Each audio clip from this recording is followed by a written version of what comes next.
Hey, what's up, YouTube? How's it going? How's it going, everybody? Thanks for tuning in. We're going to do another problem solving session with these three books. I hope you join me. Go get these books, especially Shilov, completely free. Axler. Oh, wait, no, sorry, I got that backwards. Shilov, relatively cheap, like $10 US or something. It's a Dover book.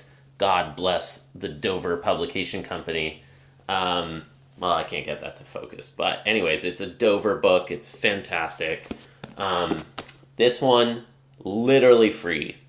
If you want the hard cover, of course, it costs some money to print it, but it's relatively affordable. But you can find the PDF online for free. Just Google it, Axler, linear algebra done right. This book is a blessing. I think it's free because Axler is on a mission to kill the determinant, because my suspicion is that he learned linear algebra from this book, and this book has some really hard determinant problems. And Axler is still mad that he learned determinants and then promptly forgot them because they're not that useful after all. So both of these, fantastic books. Also, go get this one too. If you look online, you're going to get a lot of recommendations for this one. It's a fantastic book. The book itself, a little bit on the pricier side, but the lectures for this one are completely free. And everybody says that that they're just a treasure on the internet. Everybody says that Strang's MIT OpenCourseWare lectures are a treasure. So go watch those and let me know what you think. I've already learned a lot of linear algebra, so I don't really need to watch introduction lectures at this point. But we will watch them someday. It's just right now I want to keep moving. I want to keep moving and get to harder stuff. So today is going to be a problem solving session. I am literally just going to be live writing down and solving problems. I have not looked at them before. You'll be seeing them with me, and I hope it can be kind of like a study with me stream in a sense. I would love to build up a community around that idea because I think it's a super cool idea. I don't know what the format is. You all let me know what you want to see out of this. I could be talking out loud and thinking out loud as I solve the problems. I could be completely quiet, and just solving the math. We could be listening to background music while I work math problems. Or we could even be doing a split screen with like a math video below, maybe like the Strang lectures, and I can be reacting to that video while I'm solving problems. So let me know what you all want to see out of this stream and this video. I hope in theory these can be interesting after the fact, because that would be great. Like just evergreen content, solve some beautiful math problems. But it's way more likely that this is a live stream that is mostly interesting if you were there live. Speaking of, hey Stan Strong, thanks for tuning in, man. Hola, ¿cómo estás? I'm happy that you said hola because I was just in Cancun and I was chilling on the beach, literally solving math problems all last week. So that's why I haven't been streaming. I'm such a nerd. I have like a nerd tan, like a V-neck farmer tan, but I call it the nerd tan. Solving problems from this book and sipping pina coladas. Like it was wonderful. No iPads, no stream, no YouTube, no cameras. Literally pen and paper, just bliss. Just solving math, just doing mathematics on the beach, sipping free daiquiris and pina coladas. So I apologize as well. That's why I haven't been streaming as much. I was busy this week doing geometry. No worries, man. I haven't even been that live. I guess I've been back this is the 4th stream since I've been back, but good to see you, dude. No worries on ever missing any streams. Like, please don't ever apologize for missing a stream. I never expect anybody to tune into any of these, because otherwise that would be a lot of time. I do not expect anybody to have to tune into a stream, but if I do happen to be live and you want to hang out, that's fantastic. That's wonderful. It's nice to have company while doing something as mundane and boring, sort of, as math or practicing guitar or whatever. Hit the like button, y'all. If you see this, if you're enjoying this intro, hit the like button right now. Leave a comment if you're watching this video afterward. I'm going to go ahead and get started. So the theme of today's problem-solving session is going to be eigenvalues and eigenvectors. And in particular, I'm looking for the motivation of Markov chains. Markov chains are a process by which you can analyze probability distributions over time. I said those 3 books, but I'm also going to be looking at another really hard book called Norris, or by the author Norris. And that one is only focused on Markov chains. Markov chains is kind of linear algebra plus probability, applying linear algebra and probability to solving really cool real-world problems. For example, Google was built on a Markov chain. Like, literally, Google is a Markov chain. It's how the original PageRank algorithm is implemented in order for Google to rank and say, this is your most likely link that you're looking for. Here's the second most likely link. Here's the third most likely link, etc. It is quite literally a Markov chain. So I think that's pretty freaking cool. I want to understand Markov chains. That's my motivation right now. Cool. So let me know what you want to do in terms of background noise. We could listen to some music. I think that these streams work out better if there is background music. So I'm going to try to set that up. I got this cheap knockoff Apple wired earbuds. You can get 2 for less than the price of a single one from Apple.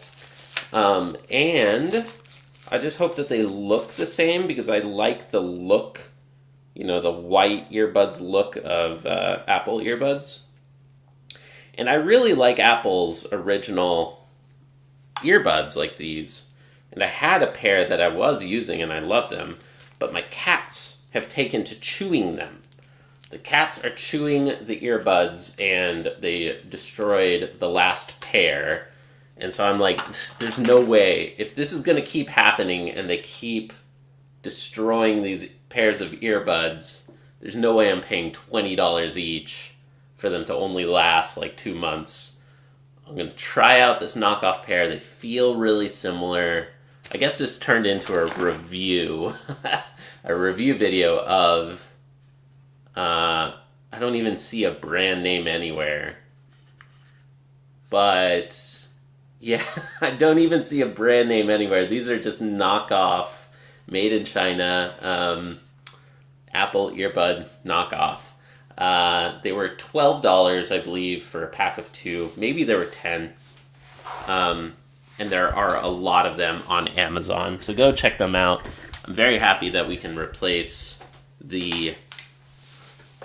I can also give a review of these earbuds from Delta Airlines.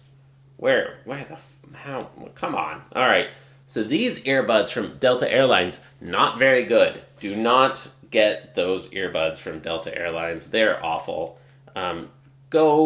If you are about to go on a Delta Airlines flight, you might end up wanting to watch a movie on the airplane.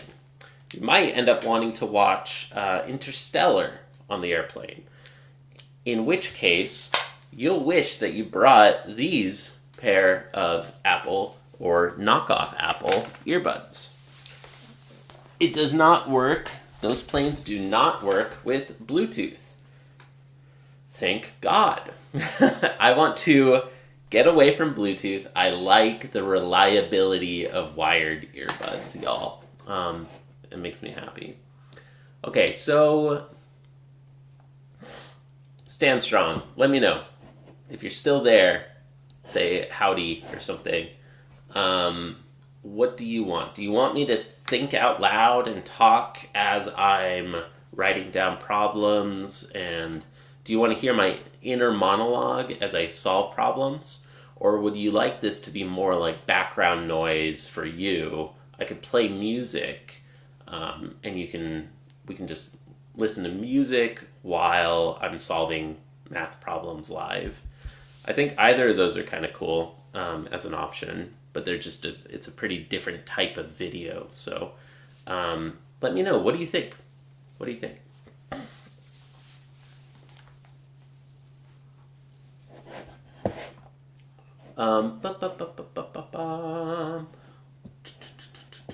Let's get the iPad up on screen.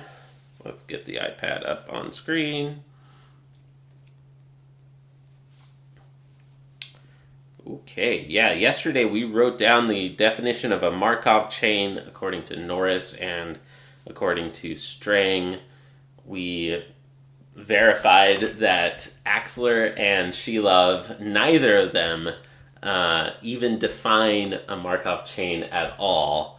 Linear algebra done right. What a clickbait title, right? Neither of these fools even define a Markov chain that's too applied. These are pure mathematicians. Strang has a couple of definitions. The first one in the main text is very confusing. And then the second one in the appendix actually makes an ounce of sense. So math, iPad vertical. That's not what I want. I want the vertical scene. Don't I have a...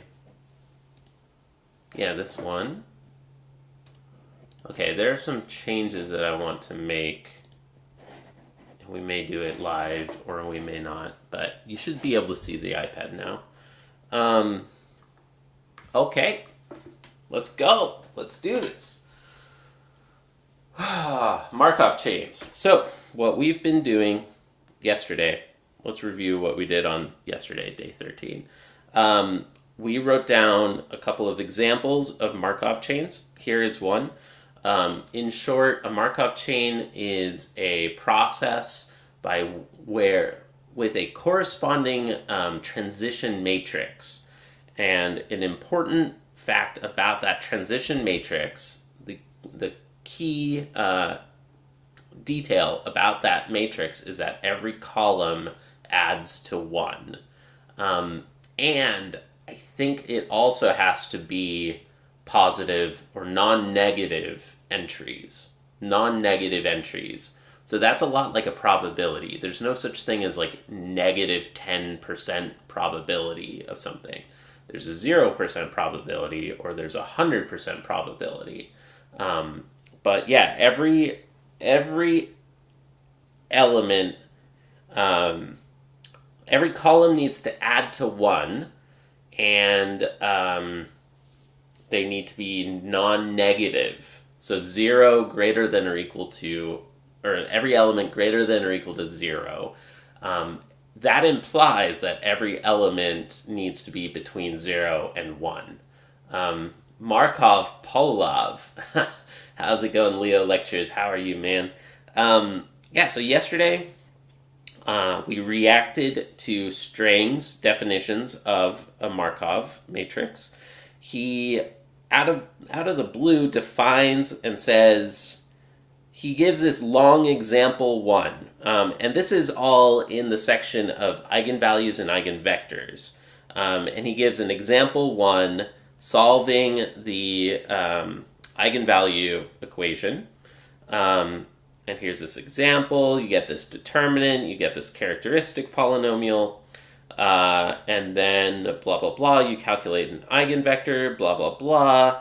he shows how this the first column of the matrix, as you raise it to higher and higher powers, decreases from 0.8.2 to 0.6.4 in the limit. So like he shows like a to the 99 or a to the 100 or something is really close to 0.6.4. So he's got this example. This is all an example, and then he defines a steady state. He says the eigenvector x1 is a steady state that doesn't change because it has corresponding eigenvalue 1. And he says the eigenvector x2 is a decaying mode that virtually disappears because lambda 2 equals 0.5. So over time, as the matrix is raised to higher powers, the second eigenvalue vanishes. It decreases over time. And then he says this particular A is called a Markov matrix. Its largest eigenvalue is lambda equal 1. Its eigenvector x1 is 0.6.4, is the steady state, which all columns of a to the k will approach. See Appendix 8, Google. I don't like that definition. I don't like that when I looked in the index for Markov chain, because I want to use this as a reference. I want to just solve some Markov problems. This is the page where Markov first shows up. It's bold. It shows Markov matrix. He says this particular A is called a Markov matrix, and this is all within an example. So this is not really a definition. It's an example where he claims that we call this one example a Markov matrix. And then he says declaratively its largest eigenvalue is lambda equal 1. I don't like that he doesn't even try to define what a Markov matrix is in the first place, where he writes down the words Markov matrix. I wrote this in red right above. Is it a fact about Markov matrices, or is it a result that the largest eigenvalue is lambda equal 1? Or is that an irrelevant sentence? Are those two separate facts that you're giving me? I literally find that kind of confusing. And then in example 2, he shows an example of a projection matrix, P, with eigenvalues lambda equal 1 and lambda equals 0. And then he has a bunch of words, and then has this little bulleted list. He says, Markov matrix. Each column of P adds to 1. Then lambda equal 1 is an eigenvalue. So now, in the second time in the text where he bolds the words Markov matrix, which is what I'm looking for, now he says each column of P adds to 1. That is the definition of the Markov matrix, or that's closer to the definition. And then he showed the second sentence is what I thought. Like over here, the first time that he refers to a Markov matrix, he just says its largest eigenvalue is lambda equal 1. And beforehand, in all of this example, he never calls out the fact that the columns add to 1. So I found that confusing. Because that's what I thought. I was like, I think that Markov matrices, columns add to 1, and lambda equals 1 is a result. So this time around, it is clear that for every Markov matrix, like if every column adds to 1, then lambda equal 1 will be an eigenvalue. Those two sentences are connected. Whereas over here, it was very unclear to me. Because he says this matrix is a Markov matrix. Also, its largest eigenvalue is lambda equal 1. Also, it has this eigenvector, right? Like, not every Markov matrix has this eigenvector. So, yeah, there's my reaction. So, in the example defining a projection matrix, he defines a Markov matrix. And then he also defines a singular matrix. I don't know. Is a projection matrix also a singular matrix? But he has lambda equals 0 as an eigenvalue. So I found this quite confusing, honestly, because I don't care about projection matrices or singular matrices. I am looking for Markov matrices. That's what I'm motivated by. That's why I opened the index and found this page and then was confused. Even worse, in the index, this page doesn't show up in the index. The first page in the index is actually an exercise. And the exercise doesn't even call out columns add to 1. But then if you flip through the section, then you do find the bolded words Markov matrix. So I'm not impressed yet. I love the exercises. This is a fantastic book for the exercises. I'm not yet impressed by the exposition.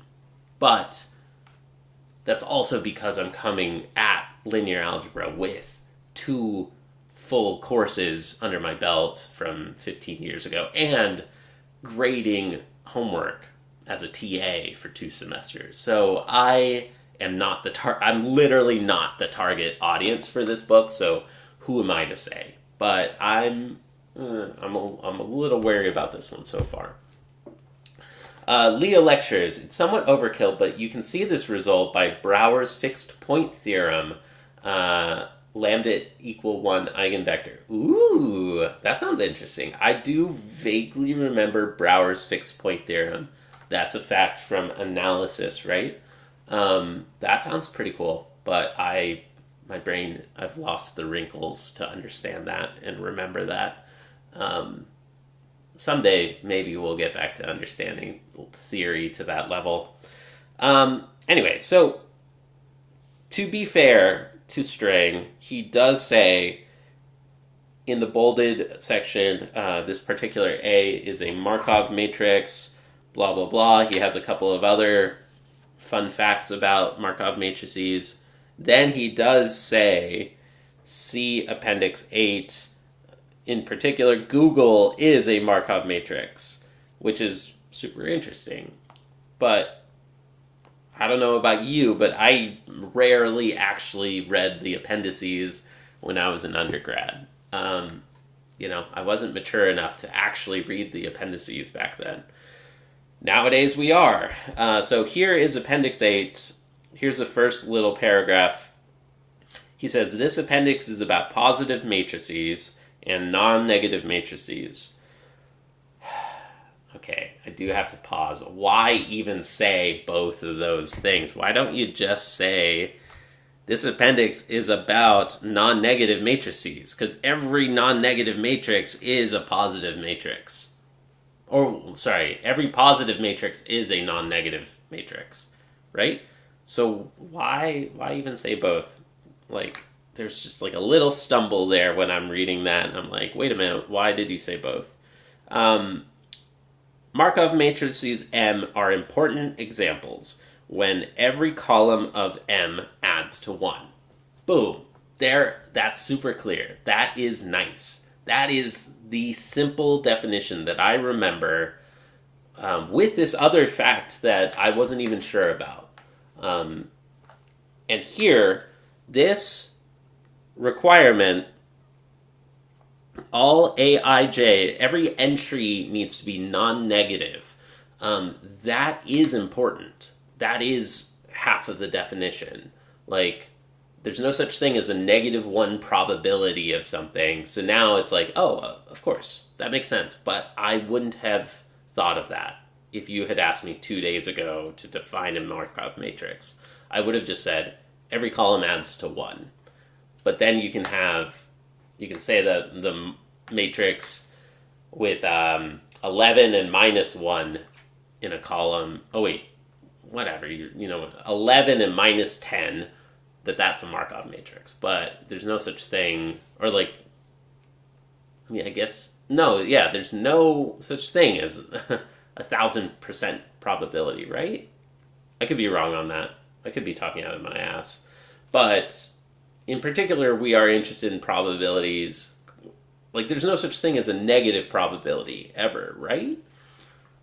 I don't know probability, so this is also me showing my inexperience.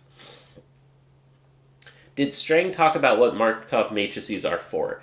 Yes. So that is where I am happy about Strang's exposition, especially in this appendix. I didn't read the rest of it, or I definitely didn't write it down. But he talks about how Markov matrices are, how they are used to calculate steady states over time and like decaying, like behavior over time. He doesn't do a very clear job compared to other dedicated texts, but he does give like several examples in the exercises of but it's all to motivate eigenvalues. And that makes sense to me. It makes sense to me to use Markov matrices to motivate eigenvalues. But when I TA'd a linear algebra class, that professor used Markov matrices and defined them to motivate matrix multiplication. Like, you don't even need eigenvalues necessarily to see how cool it is that you can predict probability over time, just raising a matrix, to infinity and see that it converges to some limit. Like, that's an interesting fact. Yeah. Like, or, flipping a weighted coin where it's like 0.51% probability it lands on heads and 0.49 probability that it lands on tails or whatever. Like, you can motivate matrix multiplication with the definition of a Markov matrix, I think. Ooh, yeah, okay. Well, yes, the closest thing you get to negative probability is in quantum mechanics, where personally I don't think of it as negative probability, more probability with phase. Ooh, that sounds really cool. Yeah, I was like, my intuition says that maybe there are weird cases, maybe there are pathological, non-standard cases, but typically we talk about probability as a non-negative number, right? Anyways, yeah, so positive numbers adding to 1 makes you think of probabilities. Like, this is super nice. Positive numbers adding to 1. That's like a nice short thing. Like, positive numbers adding to 1. Positive columns adding to 1. So now we have a definition of a Markov matrix. And he does talk a lot about steady states and transients. He gives an example of, our favorite example is based on rental cars in Chicago and Denver. We start with 100 cars in Chicago and no cars in Denver. The vector is 100, 0. Every month we multiply the current vector by A to find the next vector. The number in Chicago and Denver after n plus 1 months. And you can see it starts out 100, 0, then it changes to 80, 20, 70, 30, ... and at infinity, the limit of this vector is 60, 40. So that is, in the limit, 60% of cars will be in Chicago and 40% of cars will be in Denver. That's interesting. That's pretty cool. Step equations coming from the in matrix notation, A to the n approaches rank 1. That's cool. And then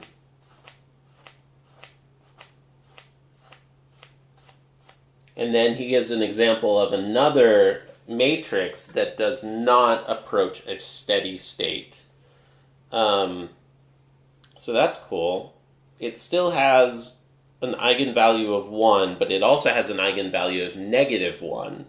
And this one does not have a steady state. So not every Markov matrix has a steady state. That's cool.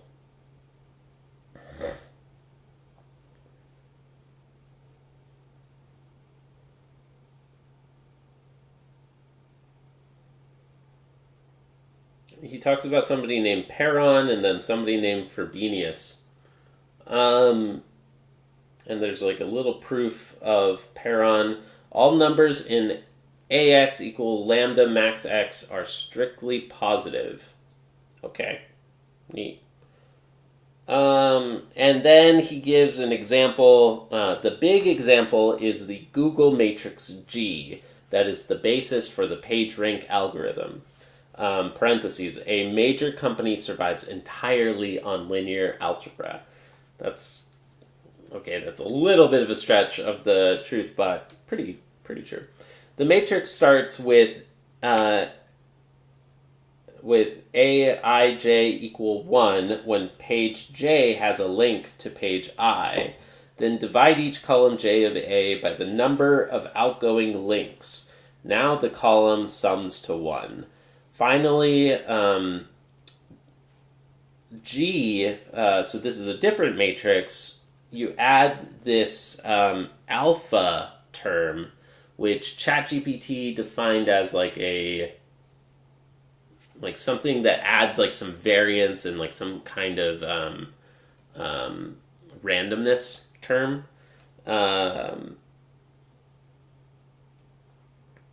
And he shows this formula, but Strang does not talk about what... He doesn't give that a name or talk at all about the that alpha term. Doesn't matter for others watching this. You don't need to understand everything I'm talking about right now. You just need to hit the like and subscribe buttons. That's all. Cool. You can do the swap matrix, for example, of non-steady state. Yeah. So if you swap 2 rows or something, then you get a non-steady state, right? Yeah.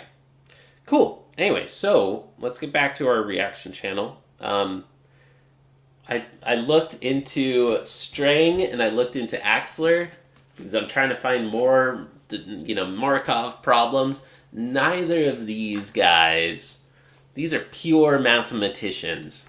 Neither of these guys even use the word Markov in their books at all, which is cool, I think. That's like really cool to notice and compare contrast. To applied, these are pure mathematicians. So my intro class was relatively pure. We did not talk about... We did a lot of matrix calculations, but we didn't talk so much about applications. So it was computational without applications, which is like not great, but I fell in love with the theory and the pure proof-based side. Even though we weren't expected to write proofs, the professor would show proofs in the class. And I was like, that's so cool. I want to learn math now. So, hey, if he talked about Markov matrices, we might not be here at all. I might be an engineer instead. But yeah, so anyways, Shilov and Adler do not define Markov matrices at all. And then I've got a PDF of Norris. And this one is hard. Like, oh my god, this one is hard so far. I should give this red. Red is hard. So this book is entirely on Markov matrices. I have a copy coming in the mail, but it's going to take 2 weeks. So I Googled and I found a PDF. Section 1.1 is on discrete time Markov chains. And discrete time Markov chains. There's a really cool intro paragraph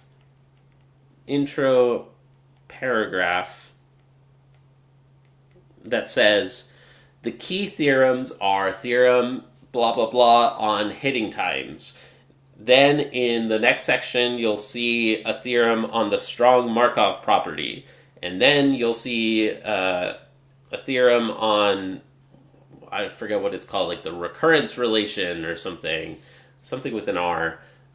These are the most important things in this chapter. I really like that. I haven't seen that kind of clear intro that says these are the most important theorems. When you understand these, you'll understand the basic theory. I thought that was a really nice short intro paragraph that like orients you, and you know what to look for. You kind of get a sense of like, what am I in for? What should I pay the most attention to? So I like that writing. But then the second paragraph started getting scary to me. Let I be a countable set. So Norris, right off the bat, we're talking about a pretty abstract, arbitrary, general space, countable set. I know what that means. I know that we're talking about a size of infinity, like an infinite set that is countable. Any countable set, you can list the elements and you can count them and say this is the first one, this is the second. You can do that with the natural numbers. You can do that with the integers. You can do that with the rational numbers. You can't do that with the real numbers. There are infinitely more real numbers than there are rational numbers. There is actually a bigger infinity. So this indexing thing, this index set needs to be countable. So there's already just a level of mathematical maturity that's really assumed from the first sentence. Each element is called a state, and I is called the state space. We say that lambda equal this thing. So rereading, now I see that this is like a vector. I think that he's saying that this is something like lambda 1, lambda 2, ... It might be finite, like we've been talking about in our intro to linear algebra stuff, or it might be infinite. It might be an infinite dimensional vector. Like this is essentially a state vector, right?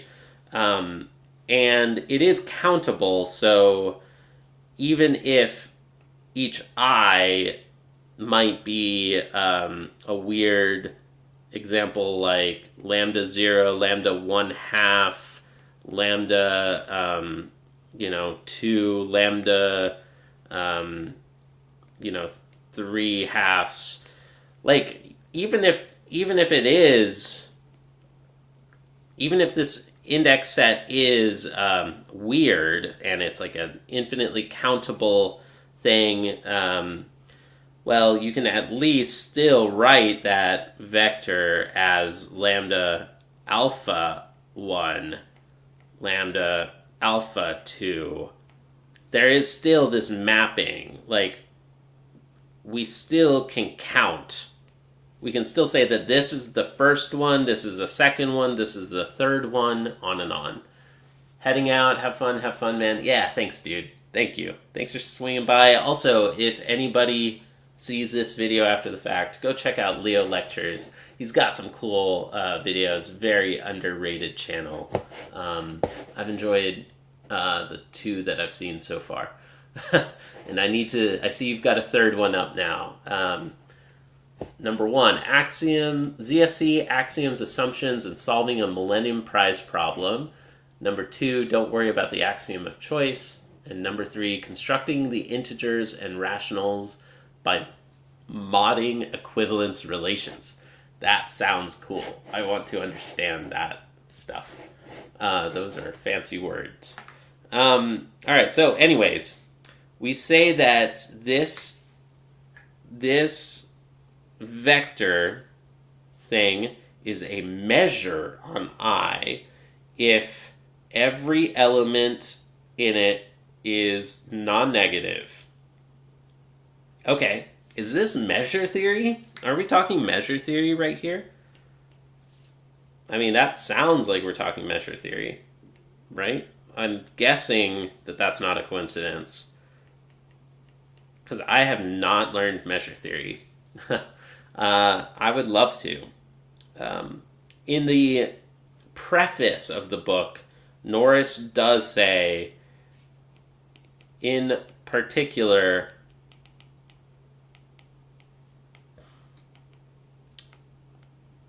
measure theory, measure theory, not the assistant.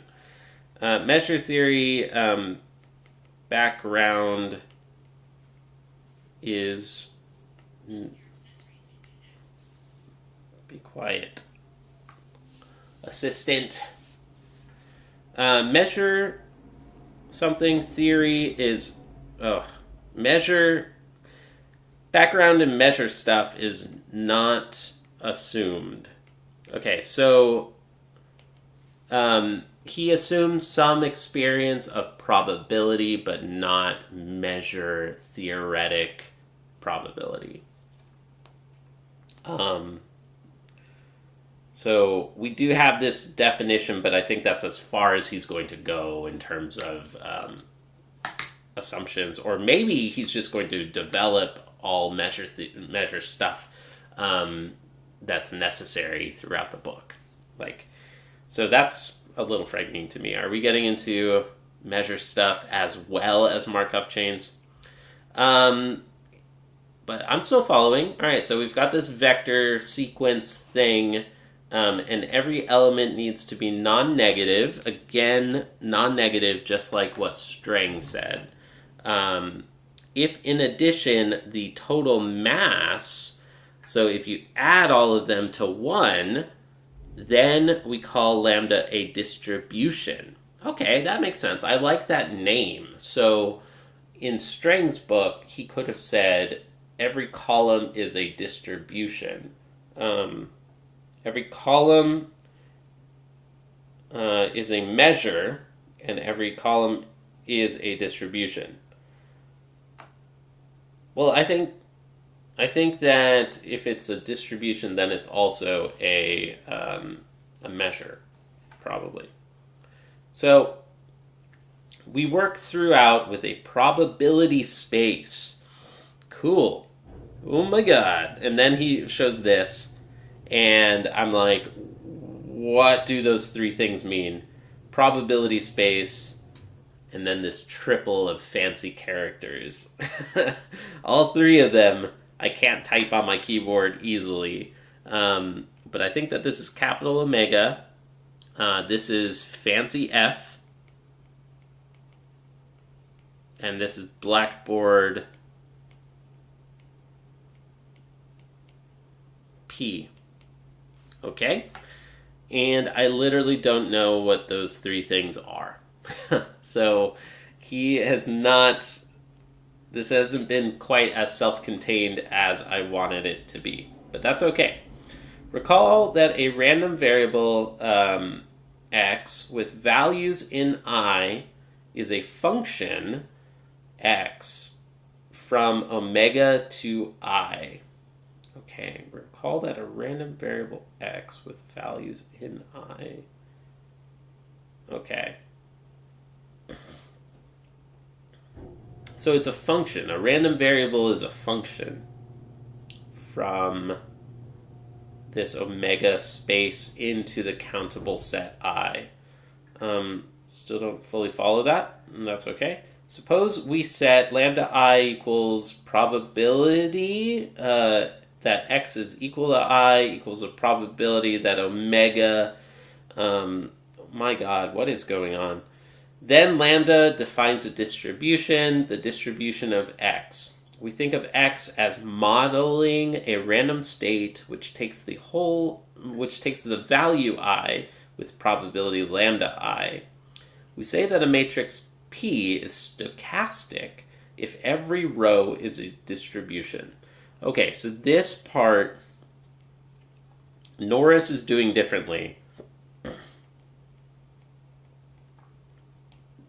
He's using rows need to sum to 1 instead of columns sum to 1. And it doesn't matter. As long as you pick one and stick with it throughout everything, then you're just writing your matrices one way versus the other.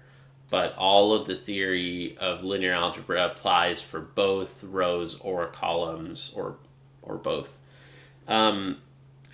We say that the sequence xn is a Markov chain with initial distribution lambda and transition matrix p if lambda naught has distribution lambda. Okay, that makes sense to me. So the first state has a distribution.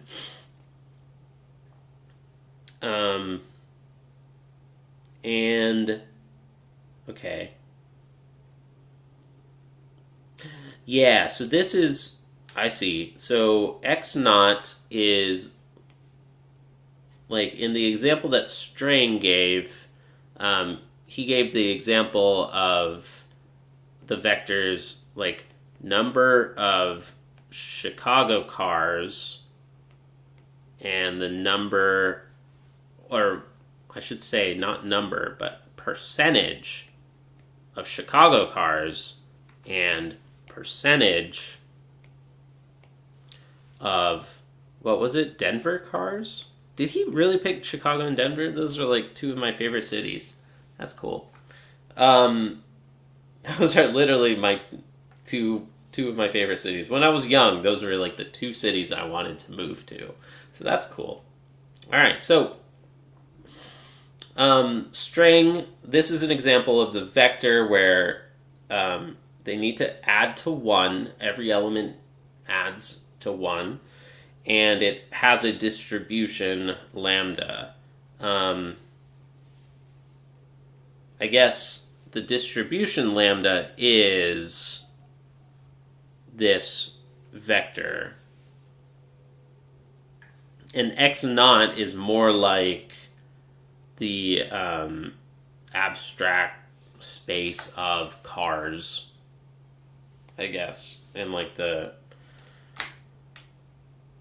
it's I think kind of like x naught is number of Chicago cars and the number of Denver cars. If I understand correctly, that's like the number of each of them, and then distribution lambda is the percentage relative to each other. But note that if you added another city into this, then the percentages need to change accordingly. So I think that that's what that's how we can separate those two variables in our heads. For n greater than or equal to 0, conditional on xn equals I, xn plus 1 has distribution and is independent of those states. More explicitly, these conditions, something or other, we say that x, the chain, is Markov with probability, or with distribution lambda and transition matrix P for short. And then there's some more definitions, but that's the main definition that we wanted to get to.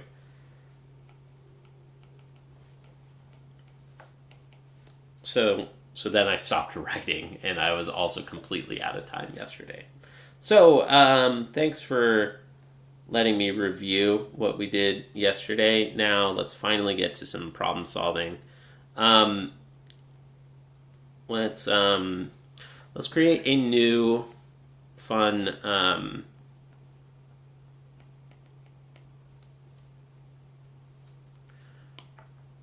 what do I want to call this? Solving every Norris problem.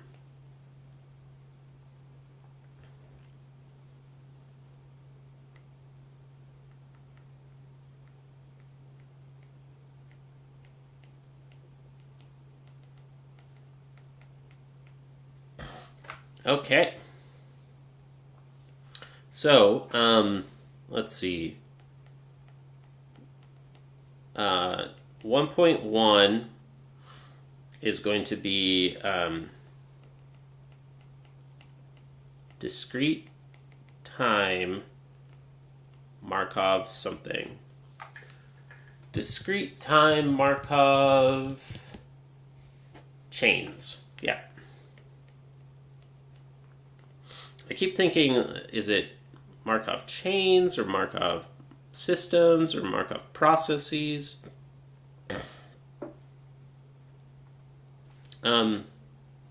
What's my plan of attack here? Blue for the section titles, and then I'm going to use red underline for the problems. 1.1.1.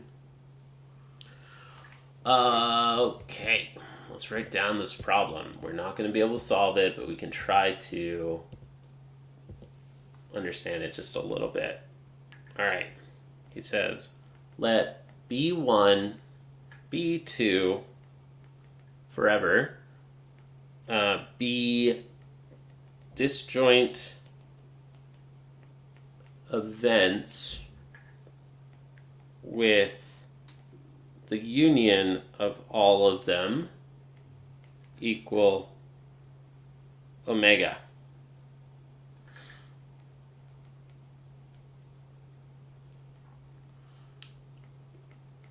Show that if A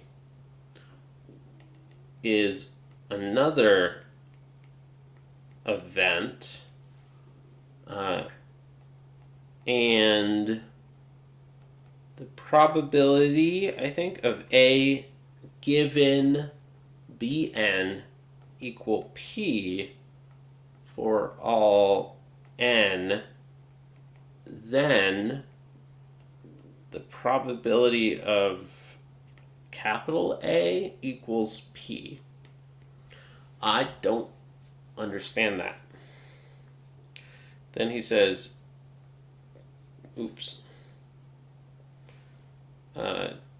deduce that if X and Y are discrete random variables,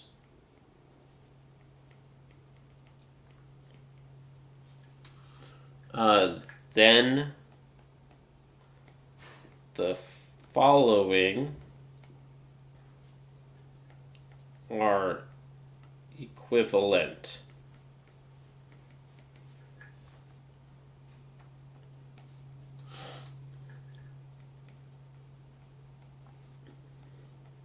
X and Y are independent, part B,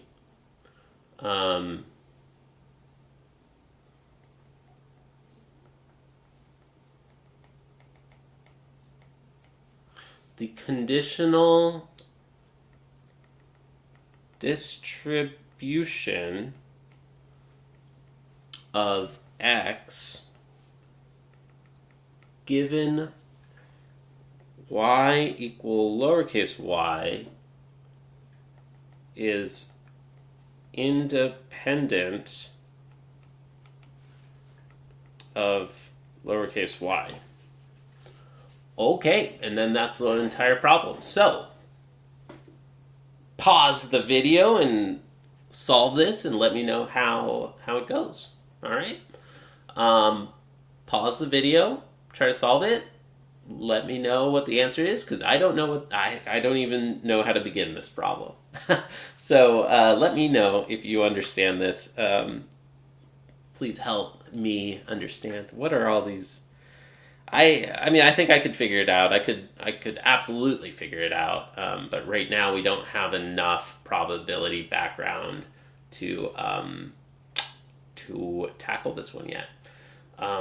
But at least I can write it down. I can get some muscle memory and get a sense of a problem, what we're in for by tackling this book. Hey, Devil Star. Hey, bro, my exam is tomorrow. I learned nothing. What can I do? Well, you can show up here and you can ask me questions. What's your exam on? What are you studying? And yeah, I can help you out. What's your exam, dude? I may or may not spend any time helping you out. I might give you some free tutoring if you ask. You can always ask. Nice to meet you, Devil Star. I guess number one step, what can you do? You can hit the like and subscribe. And if you do that, you'll get notifications when I go live. And then next time, maybe you'll fail this exam, but then next time you have an exam, you will have a positive study community and you will have studied more because we're all hanging out and being nerds together. And you can ask me questions and we can learn together. So I think that there's no hope for you for tomorrow, but in the future, as long as you like and subscribe, you'll be in a better place. Okay. Strang problems. Let's come back to the easy stuff that I do understand. I think I solved almost everything from this one. The only thing that I was missing was the last sentence. And I said that y'all should just do it yourself and see how it goes. But now that we're coming back to it, I do want to just finish that one for completeness. I'm going to say day 14, relearning linear algebra.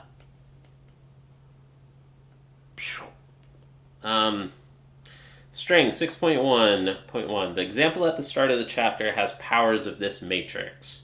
And again, raise it to infinity, and then you get 0.6.4.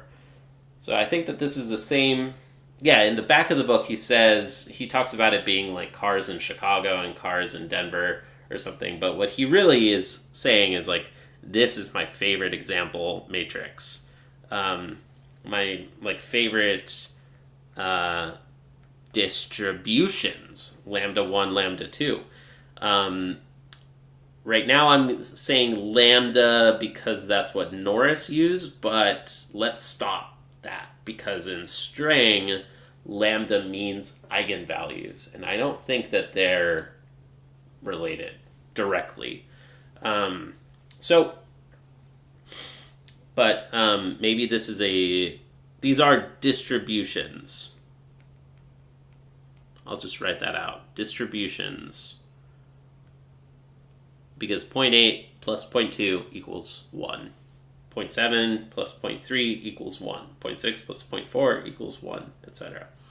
So we did this part, and then I tried to verify this. He didn't tell you as part of this exercise to verify it. I think it was a little harder than it was worth. So that's probably why he didn't say calculate those eigenvectors. But it's kind of implicit there. It's like, can you see it? Do you feel like it? Do you feel like going through this messy calculation?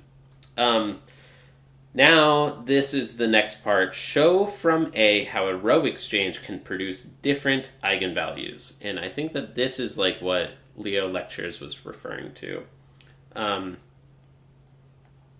Solution part of part C. If we produce an alternative matrix A prime where we swap these guys, what is this, 0.7.3? Then we're going to solve the determinant 0.2 minus lambda, 0.7, 0.8, 0.3 minus lambda equal 0. So lambda minus 0.2, lambda minus 0.3 minus 0.56. so we get a different characteristic equation, I believe. Lambda squared minus 0.5 lambda plus 0.06 minus 0.56. This is going to split pretty confidently, lambda minus 1. So 0.06 minus 0.56 is negative 0.5. Wait a minute. Let's slow down, John. Slow down. Lambda squared minus 0.5 lambda minus 0.5.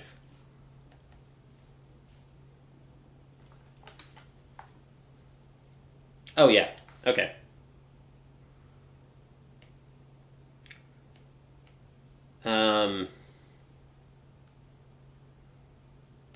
Yeah, so that is still going to have lambda minus 1 and then lambda plus 0.5. Now here we get two solutions.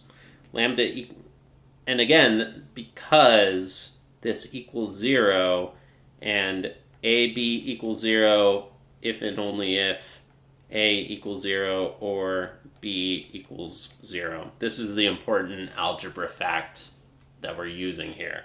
Lambda 1 is 1, lambda 2, and I will just quickly say this is not always true in more abstract fields of math. So I am a nerd, so I do want to specify that. In the normal real numbers or the complex numbers or the rational numbers, this is true.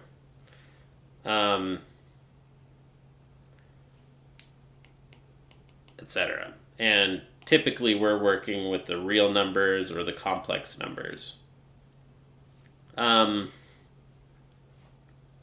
Okay, so lambda 1 is 1, lambda 2 is equal to negative 0.5. And voila, lambda 2 equals negative 0.5 is different than if we solved the row exchange separately. Or not separately. What am I talking about? That doesn't make any sense. If we didn't do the row exchange, then we're solving this equation instead. 0 equals the characteristic equation here.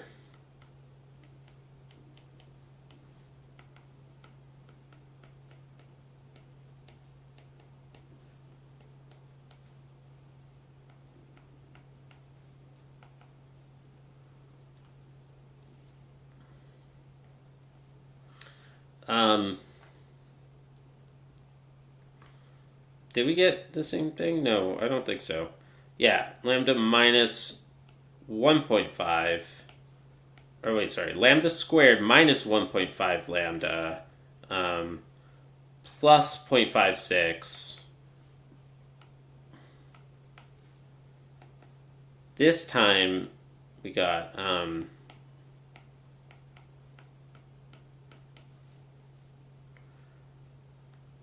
the first eigenvalue is the same, but this time the second eigenvalue is positive 0.5.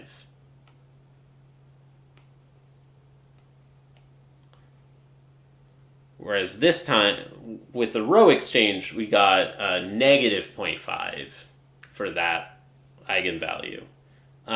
So voila, we've now finished part C. Cool. Hey, Manuel, how are you, man? How's it going? Good to see you. Manuel, remind me, have you learned any of this kind of math before? Have you studied anything about matrices or linear algebra? Right now we are learning a little bit about eigenvalues and Markov matrices. So that was fun. That was a fun problem. Do I have more Strang problems written down. Yeah, so we've done this one. Strang 6.1.1 done. 6.1.2, find the eigenvalues and eigenvectors of these two matrices. Something or other, boring. Compute the eigenvalues and eigenvectors of A and A inverse. Check the trace. Okay. This one sounds a little bit more interesting. I haven't actually shown the trace yet on stream. So, today's a good day. Today's a beautiful day to learn about the trace of a matrix.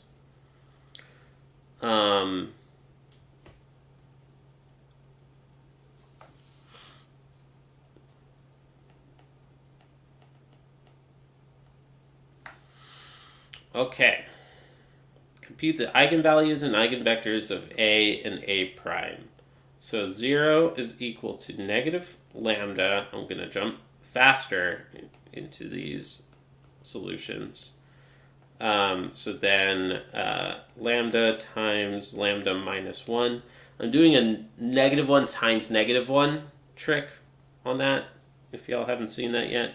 So then lambda squared minus lambda minus 2, which is, that splits as lambda minus 2 times lambda plus 1? Oh, wait. Yeah.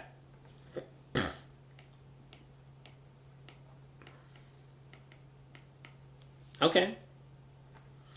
Cool. So therefore, lambda 1 is equal to 2. Lambda 2 is equal to negative 1. We've got a couple of hints here that are interesting. This time we did not get lambda equals positive 1, which is what we kept getting with these Markov examples. And it makes sense here because notice these numbers, at least for sure the 2, 2 is going to imply that this is not going to be a distribution, right? In the language of Norris, every column needs to be non-negative and add to 1. So this is not a distribution. The sum does not equal 1. So, okay, but we can still calculate eigenvalue problems for other types of matrices. So that's why I'm calling that out. And then on this one, we're going to have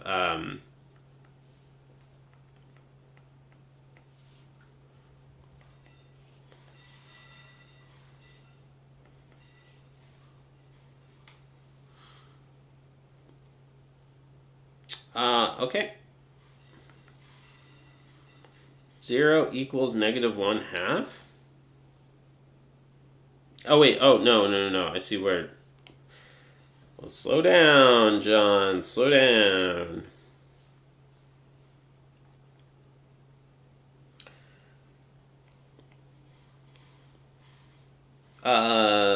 Lambda plus 1/2 times lambda minus 1/2. Yeah. Lambda squared plus half lambda minus 1/2.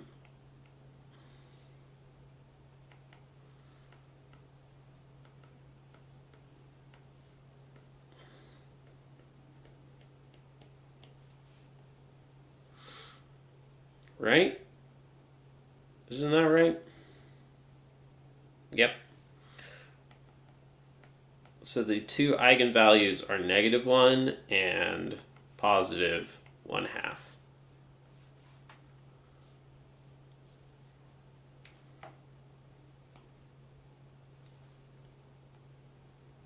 Oops. Okay.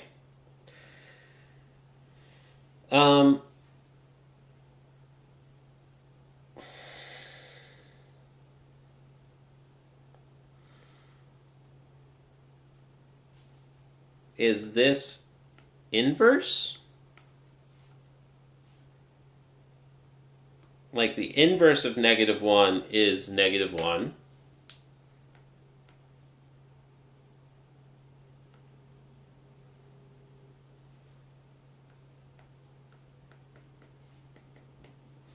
And the inverse of 2 is 1/2. Remember that the inverse of a number is another number where if you multiply them together, you get 1.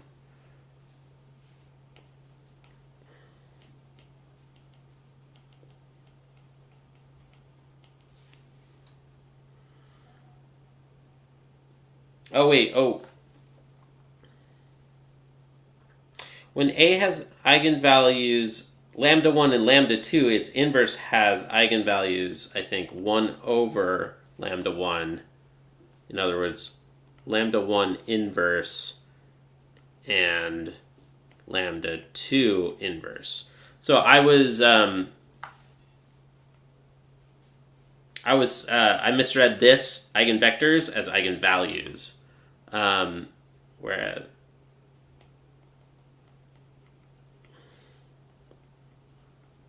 Whereas that was his second question.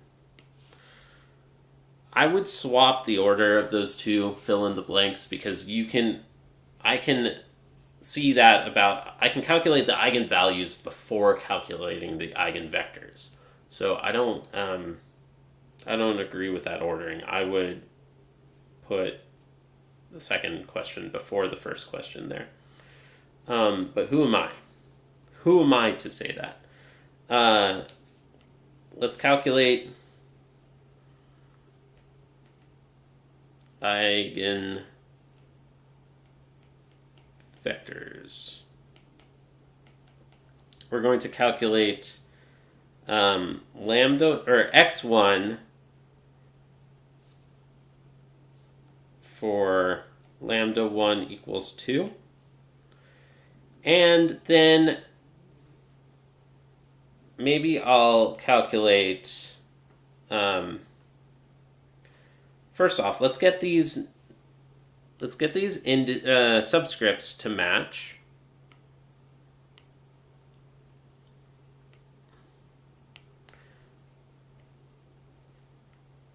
Because now, lambda 1, I'm going to give these primes, maybe, to say that these are from the inverse.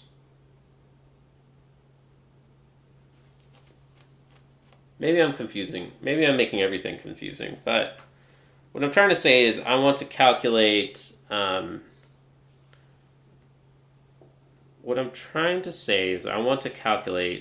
first eigenvector in both cases and compare them. So if I change my notation slightly, that'll make it easier to see. And I want to do it in the more interesting case of... Let's not do it for the more interesting case. Let's do it for the simpler case of... No. Whatever. Doesn't matter. Y'all, it does not matter. A minus... So we want to solve... Oh my god, what am I doing? All right. We want to solve this equation. Ax1 equals 2x1. This is what we are trying to understand and solve. In this case, and this comes from everything we've been doing is solving this eigenvalue or eigenvector equation. In this case, lambda is 2. So now we can solve this system of equations a minus 2I times the vector equal 0. So we're going to solve this 2 by 2 system of equations. When lambda equals 2,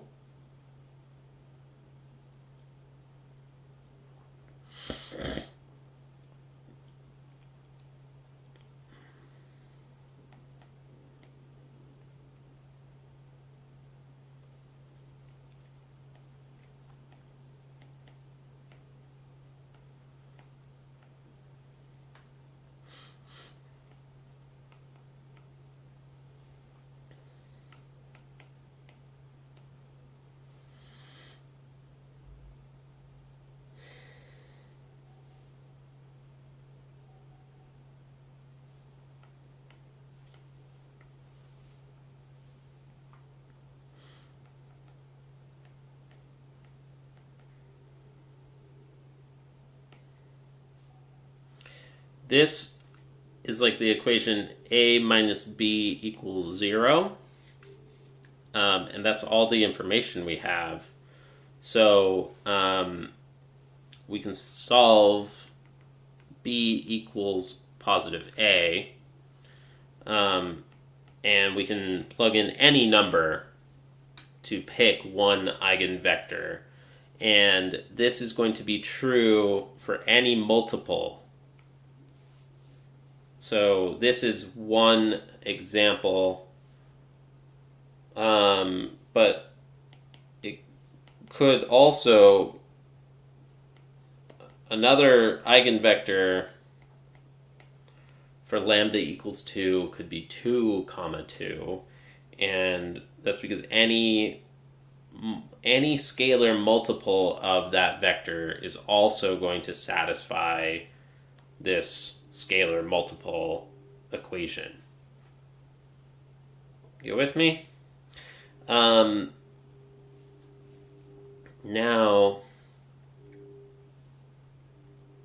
we've got A inverse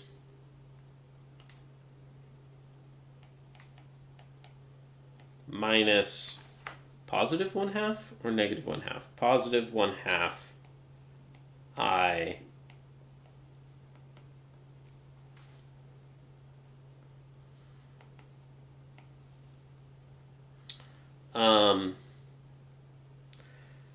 negative 1/2, positive 1/2,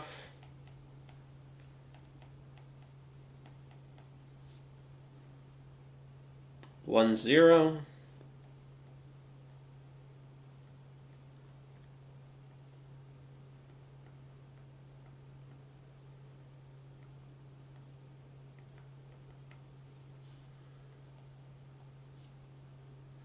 this is going to correspond to the augmented matrix, -1, negative, oh wait, slow down, John.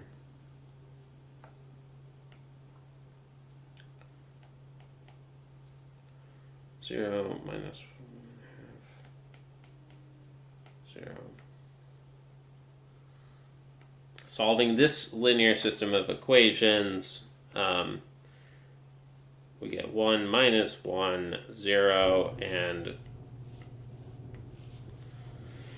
again we have this property that, what's the fancy term? The rank is 1 or something. Like there's only one linearly independent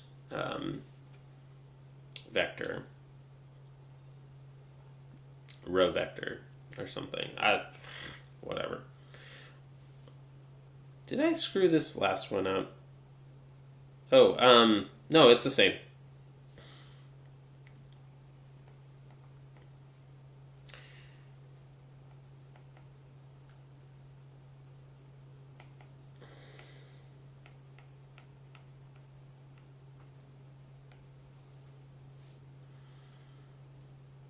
So it's the same eigenvector. It's the same eigenvector for lambda for the it's the same eigenvector for the inverse matrix. Cool.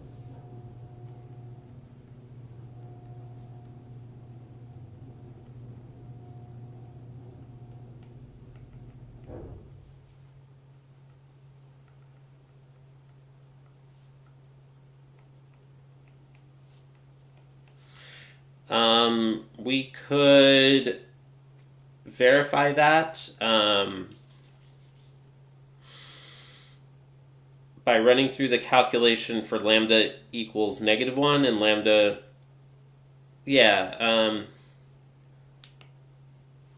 do we want to go through that? I mean, if we solve this problem, we do need to calculate both of them. So, yeah, to get full points on this problem, let's... Oh my gosh.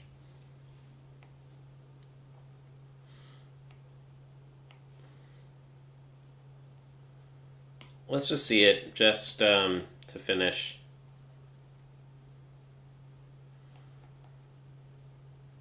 We had eigenvalue -1 in both cases.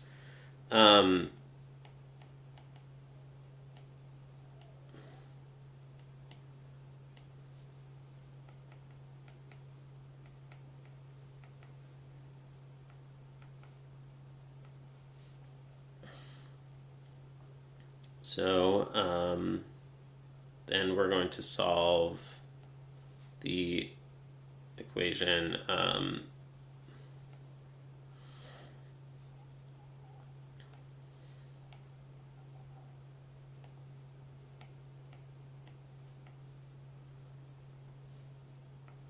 these two equations.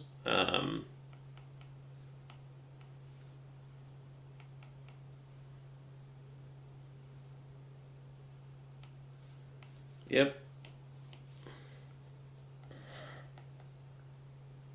So we see that they are turning out to have these two equations are equivalent. These two systems of equations are equivalent.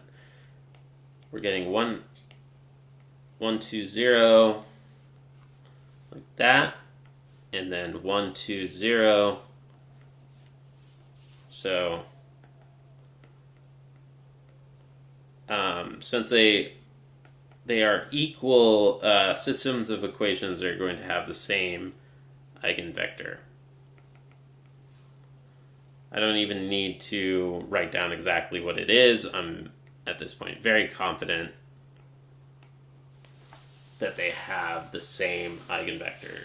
Like the inverse matrix has the same eigenvectors as A. Exactly like what we'd expect, but let's go ahead and call it done. That was problem 3. Let's do another string problem. There was one.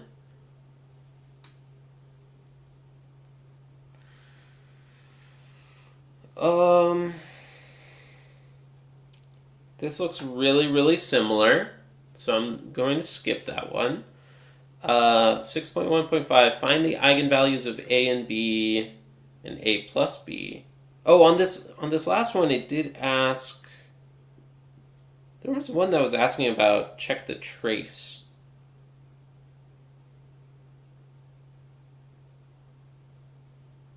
There was this part. What was that again? How does that work? What are we doing?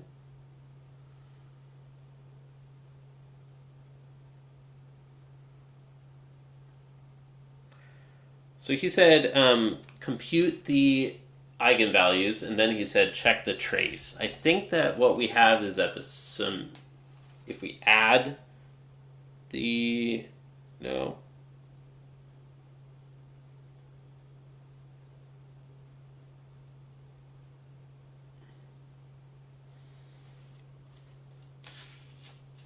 I thought maybe if we add the eigenvalues, they equal. But that's not true. What is the theory here?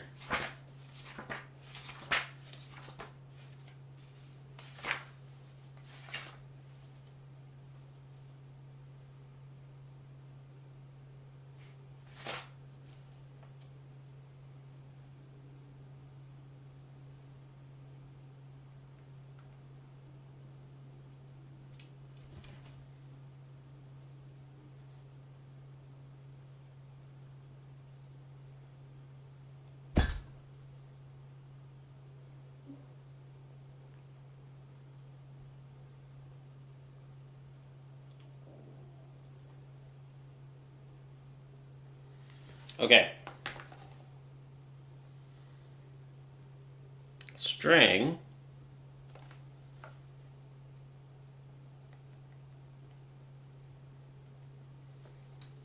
has this nice boxed fact. The product of lambda 1, lambda 2, dot, dot, dot, lambda n of the n eigenvalues equals, he italicizes this, so let's call it out, equals the determinant of A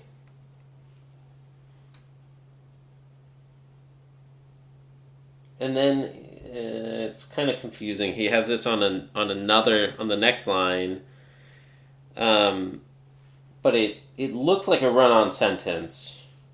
But I think that like he just writes then lambda 1 plus lambda 2 plus dot dot dot plus lambda n equals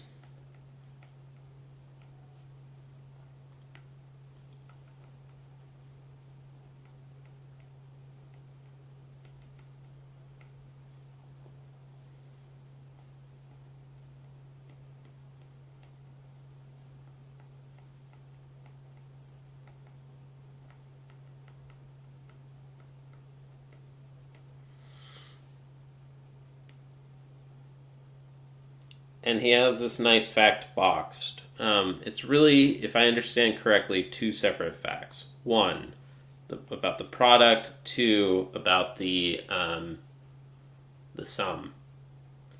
So, for the problem that we're just solving,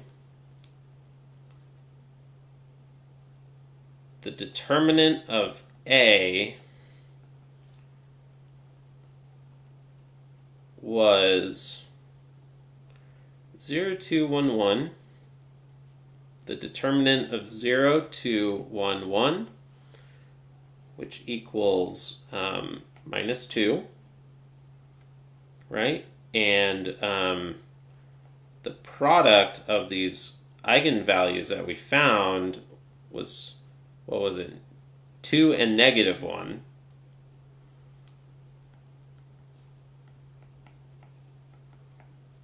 So therefore, oh, wait, oops. 2 and negative 1 equals negative 2. So then the first fact is verified. Now, for the second fact, let's verify that. 2 plus negative 1 equals 1, and the trace of the matrix is the sum of the diagonals of the diagonal entries, which is 1. Boom!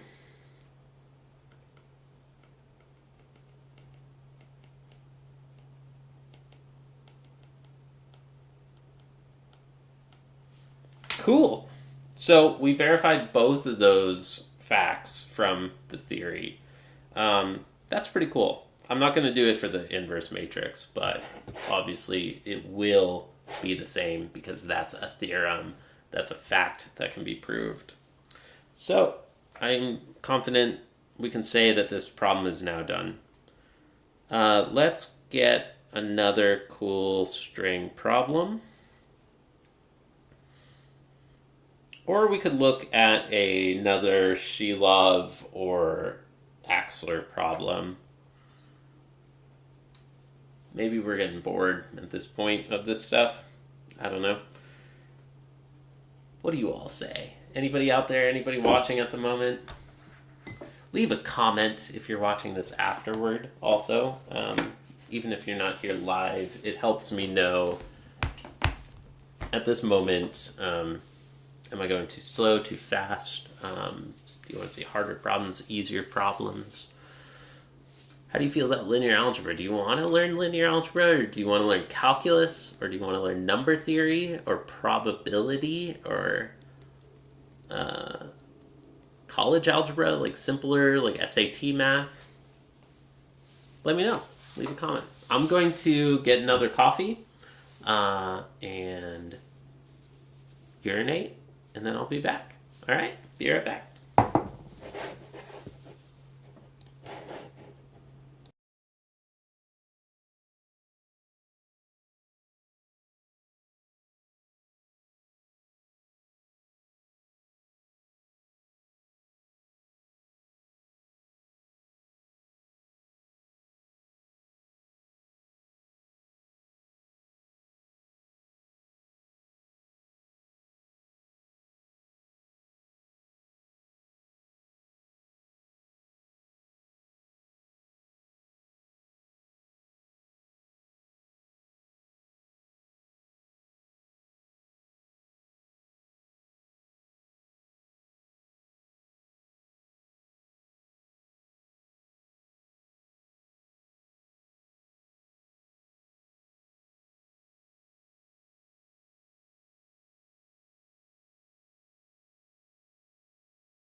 All right, y'all, what's going on? We're back. We're back.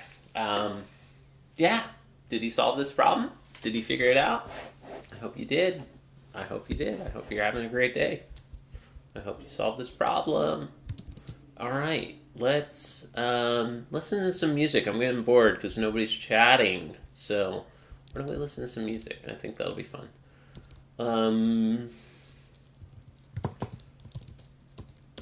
Let's be slow about this. I need to set up a quick royalty-free music playlist of my own classical guitar. Let's see. So, for those who don't know, I am a classical guitarist, and I have a classical guitar practice stream that I've been running ever since the pandemic. So, literally 4 years. And it is so unbelievably niche, but some people really love it. And it's the same thing as what I'm doing here on this math stream. I am literally just live practicing. And I don't care about thumbnails. I don't care about YouTube, maximizing YouTube engagement. I really don't care about video editing, and you may enjoy it and you may not. I know that this isn't ever going to go hyper viral. But yeah, I just want to get work done. Like, it's not a lot of extra work for me to turn on, to hit the live button. But it's like 10 times as much work or 100 times as much work to create a highly edited, produced, well-prepared video.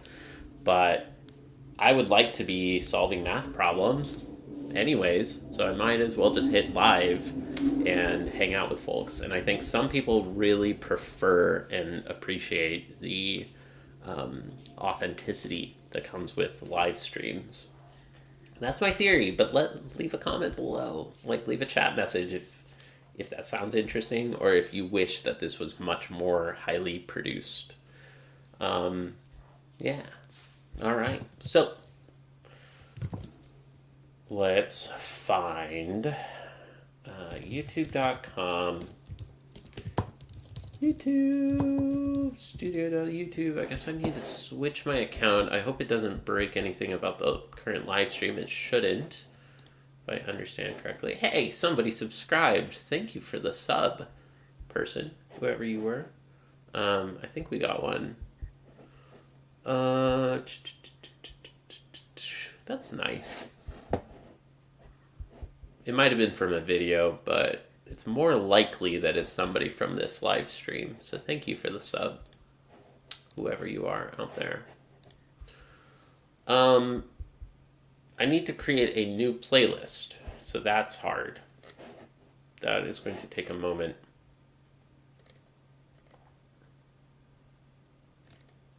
Yeah, I don't have enough. I really need a new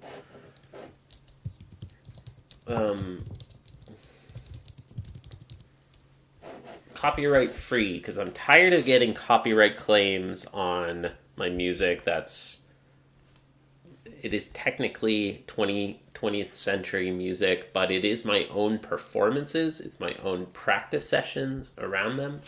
But yeah, I want to make sure that everything in this playlist that we listen to is polished performances, as well as royalty free. So I've got some Targa. What? Capriccio. Why? What? What?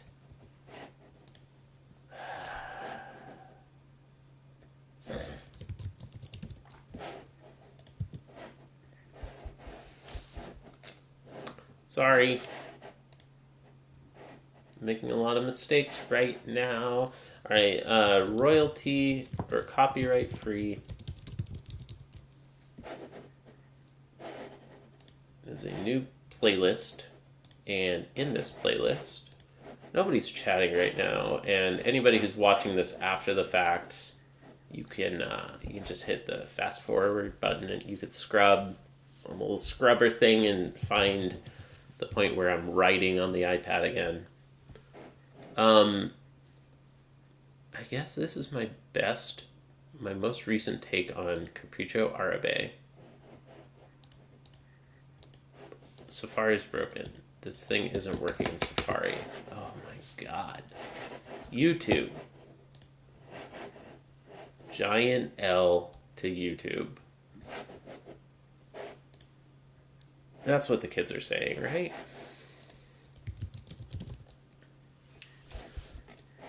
YouTube with an L. An L. Okay. I guess this one I'm talking in. Dang, I don't have a Capriccio recording that's just Capriccio. I need to get a new Capriccio recording. Cool. Okay. So.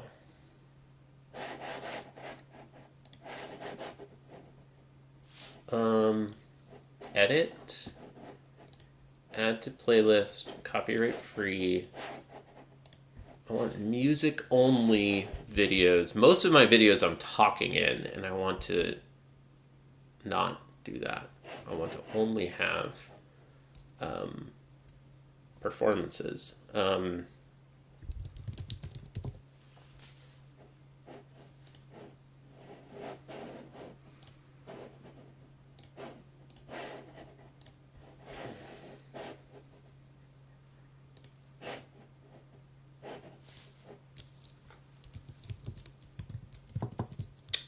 What else do I have?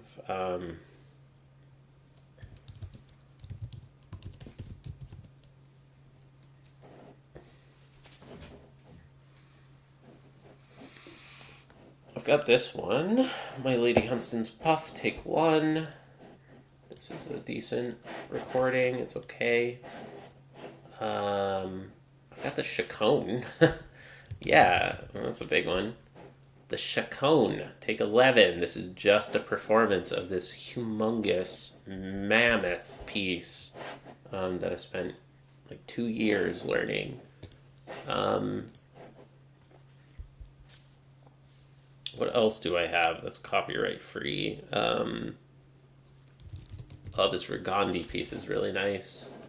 Regandi, Etude 1.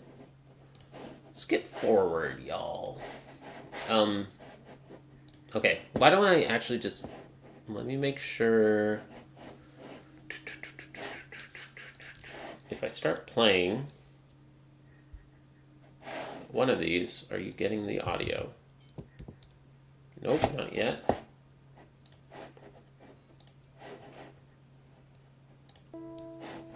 Now you should be getting it. Let me know if you're getting the audio or not.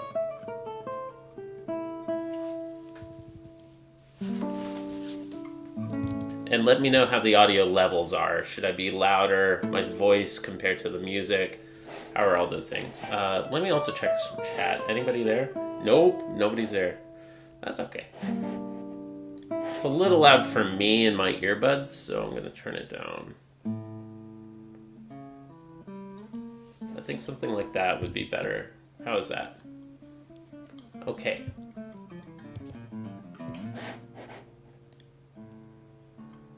So we got Regandi now in this copyright-free playlist. Let's also get Fantasia 10. This is a lovely piece.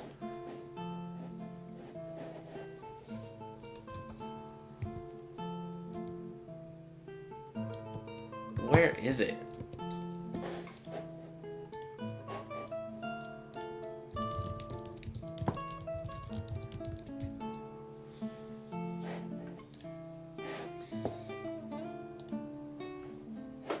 Yeah, I can do this piece better now.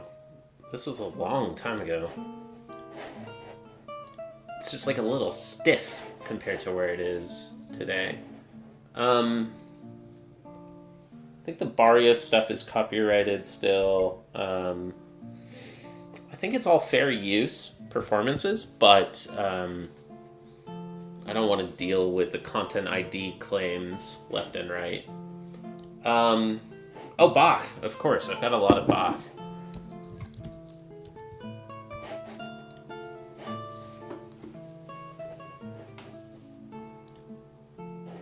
I like the retardando on that little phrase. That was nice. Some dynamics there. Pretty good.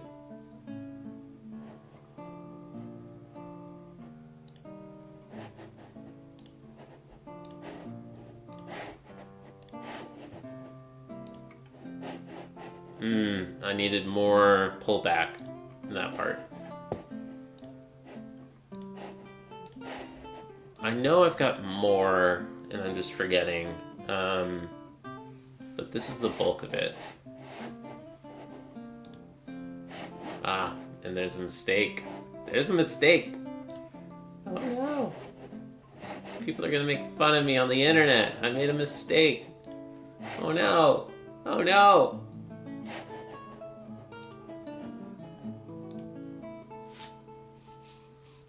Alright. This is solid. There's like 10 pieces or something.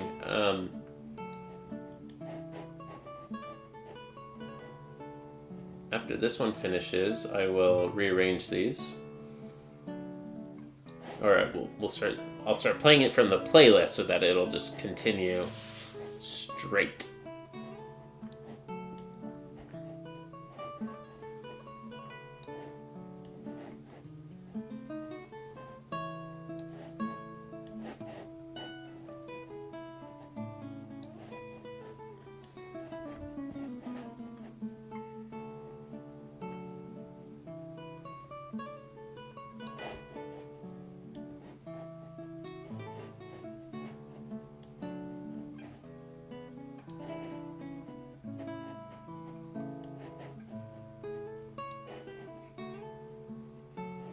What order do I want these in?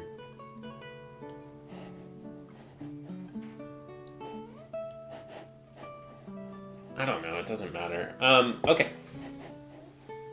Alright, let's come back to chat. Anybody out there? Nobody's out there. Come on, somebody tell me. How's the audio levels?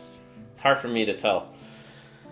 Okay, well, I hope you solved this problem. Let's get back to it.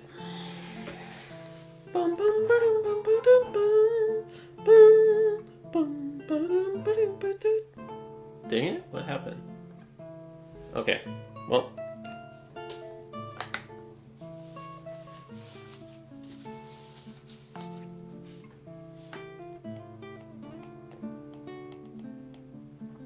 Solution. Eigenvalues and eigenvectors for both of these matrices. A is 0.6, 0.4, 0.2, 0.8, A infinity, 1/3, 2/3, 1/3, 2/3. Okay, cool. So these are Markov systems, Markov matrices, and we will. Oh, this piece is done. Switch over to the playlist. Oh yeah, and then I talk. I need to get a final recording of Capriccio. Can't believe I haven't done it yet. Cool.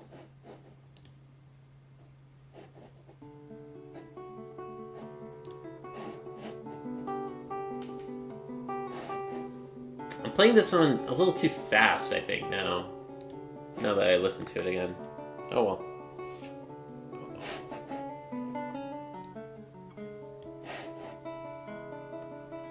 Okay, alright, so we are finding eigenvalues and eigenvectors. So we're going to solve the determinant of A minus lambda I, 0.6 minus lambda, 0.2, 0.4, 0.8 minus lambda. Okay, and we want to solve this equals 0. So we've got...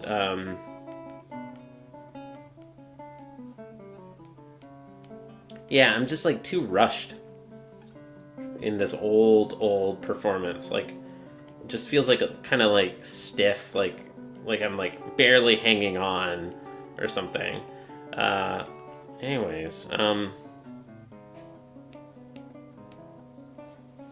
let's get a direct side-by-side comparison. This one's slower, but I think it has more feeling to it once this one's finished. Lambda squared minus 1.4 lambda plus point, what is this?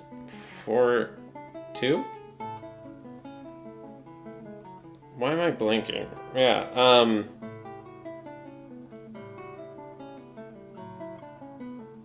I need my coffee. Yeah.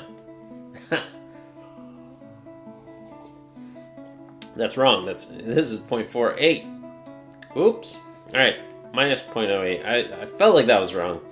Okay. Lambda squared minus 1.4 lambda plus 0.4 lambda minus 1 lambda minus 0.4. Okay. 0 equal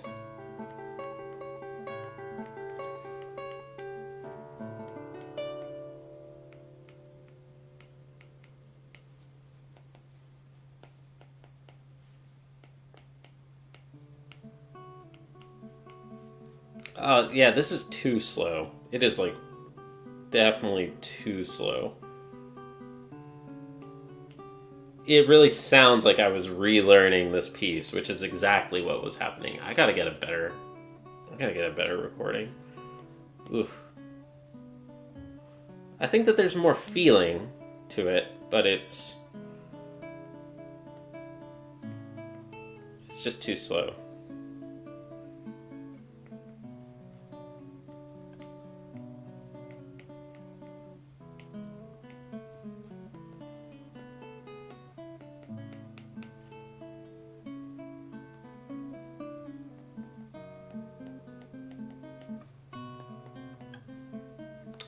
Tone is definitely better too.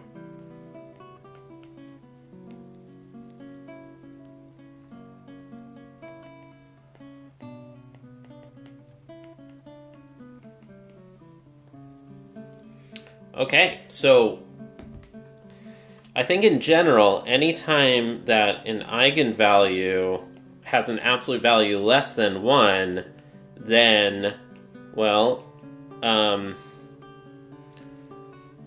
the eigenvalue for the matrix raised to infinity, like, over time, that eigenvalue is going to reduce down to 0. It's going to decay over time. It's not always true, I don't think, that for the matrix squared, for the eigenvalue for that square matrix to equal the square of the original eigenvalue. That's not true, I don't think. But if one of the eigenvalues has absolute value less than 1, then it is going to decay to 0 over time in the Markov chain. I'm not really saying that super clearly, but I think you see what I'm saying. For A, the second eigenvalue was 0.4, and then at infinity, the second eigenvalue is 0. So it decayed over time. I think that was the first question that we wanted. Okay, find the eigenvalues, next eigenvectors for both of these matrices. So we're going to solve the equation ax1 equal x1. And then later on, we're going to solve the second equation, ax2 equal 0.4 x2. Okay? So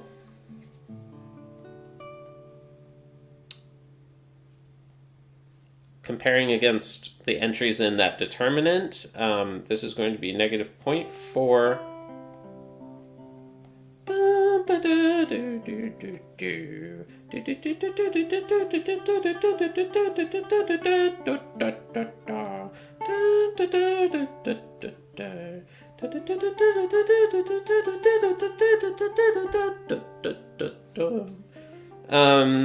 We're going to get 2, -1, 0.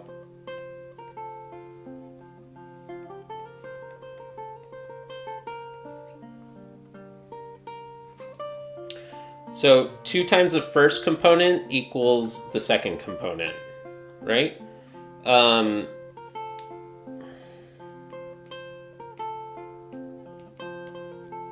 So then,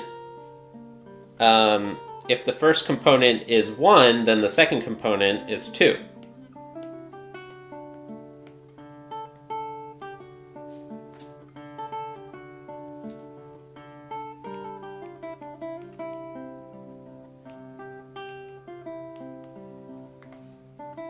All right. And again, now we're going to 0.6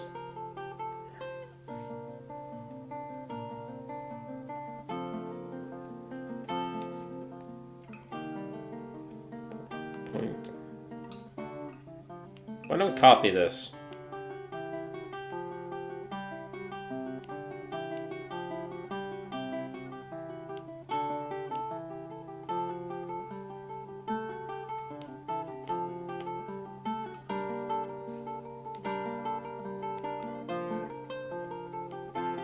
We're going to solve this equation, and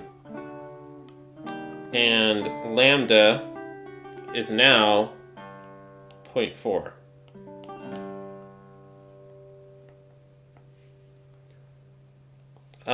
So we've got 0.2, 0.2, 0, 0, 0.4, 0.4, 0, 0.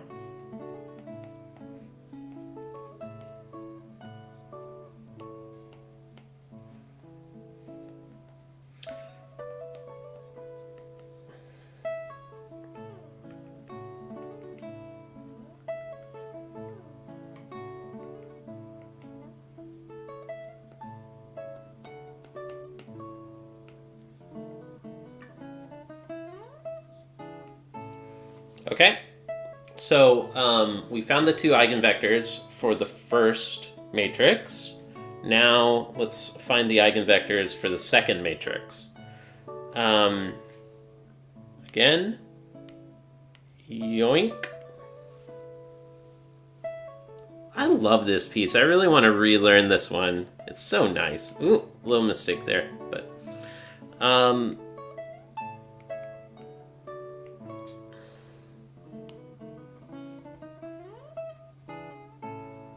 oops.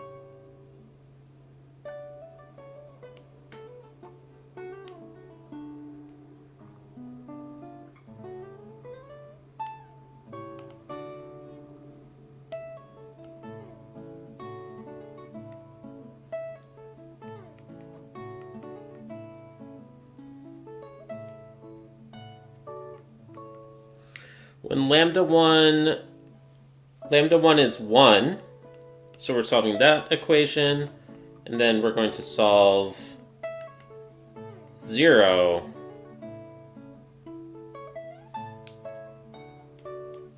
Interesting. Okay, so then, yeah, when lambda is 1, this is -2/3, 1/3, 0, 0, 2/3, 2/3 minus 1 is -1/3, and as we expect, we're going to get Negative 2, 1, 0. I'm going to write this as 2, 1, 0. And then these two rows are, the second row is just a multiple of the first, right? Therefore, the first eigenvector, we can see, solves this equation. 2a minus b equals 0. So b equals 2a. So if a is 1, then b is 2. And then in this equation, we're solving the system of equations 1/3, 1/3, 0, 0, 2/3, 2/3, 0, 0, which solves the equation 1, 1, 0, 0, 0, 0. The second eigenvector is 1 minus 1. And maybe it's a coincidence, maybe it's not. Look at that. I don't think it is. I don't think it's a freaking coincidence. Look at that. They're the same eigenvectors. So that's dope. Check that out. Hey, how cool. Yeah. Isn't that cool? So we found some eigenvectors. We found some eigenvalues.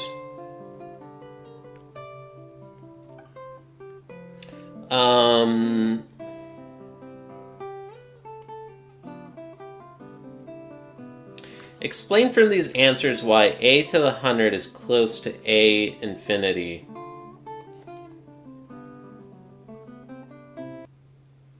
What the hell? What the heck? Okay. Anybody out there? Let me know. How are the audio levels? How is it? See, we got one viewer at the moment. Thank you for viewing. Hit the like button if you enjoy this.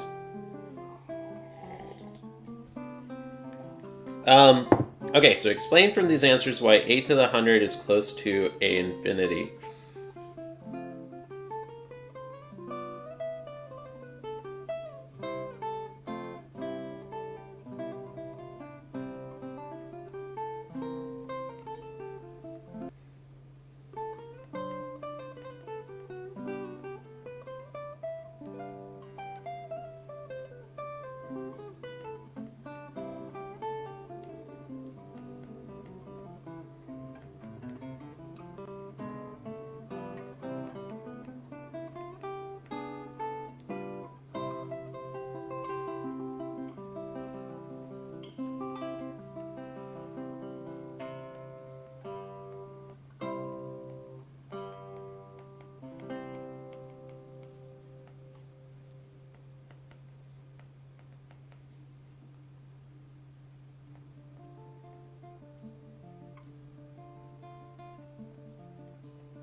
Why are we getting this, like, dropping? It's so annoying. Oh well.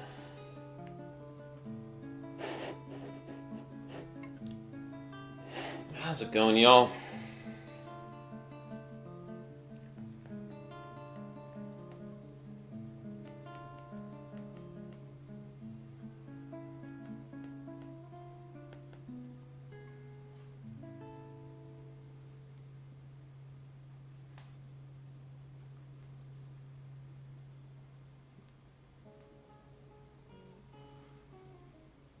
how does this work exactly?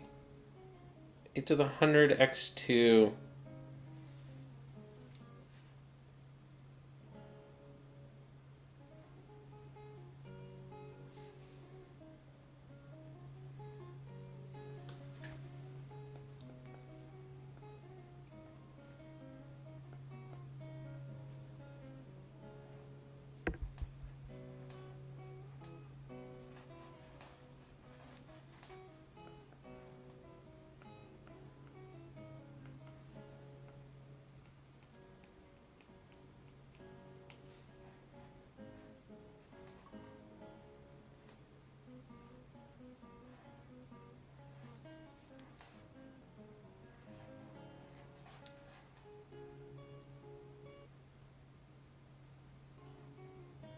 It's so annoying.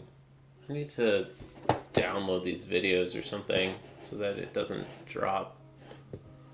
I think that was okay. It wasn't like perfect, but it's okay.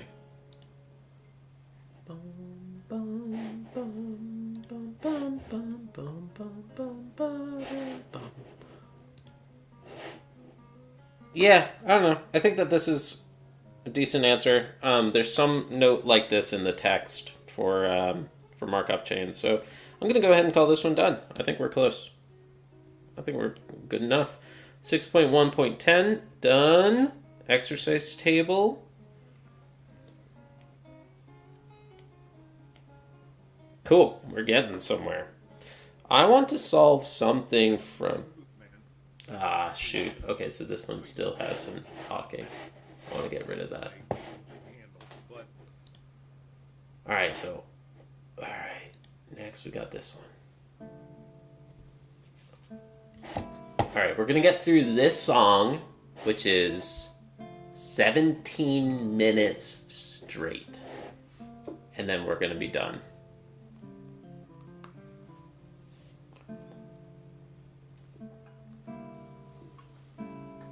I want to solve something from Shilov and something from Adler so that we can be true to ourselves and keep the same thumbnail where I'm holding all three of the books.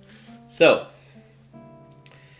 we are solving every linear algebra exercise. I've done some from Strang. We started Eigenvalues. Haven't done any of these other topics yet. Adler, this is going to be slower and this is going to be more theoretical. I am very curious what Adler's presentation, or like what some of his problems are on eigenvalues. Because, in particular, he does famously, he thinks that the right way, linear algebra done right, means linear algebra without determinants. He builds theory, he builds the existence of eigenvectors and eigenvalues without using the characteristic polynomial, which is the complete opposite approach of every other book. So I'm so interested in how he does that. I've heard that this is a beautiful book for that reason. But then I'm really wondering, like, what are his eigenvalue problems going to be like if he's not using the determinant? Because that's the only way I know how to calculate an eigenvalue. So we may not be able to get too far, but we'll do what we can. Eigenvector is on page 135.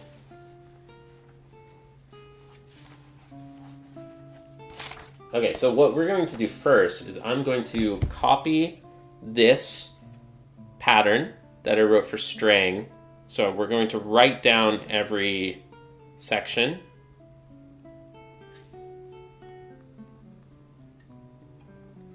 We're going to split out these Shilov tables to the next page. I'm going to create a new page in between. We're going to need at least one more. I'm going to actually swap those two. I'm going to make this one Axler's outline.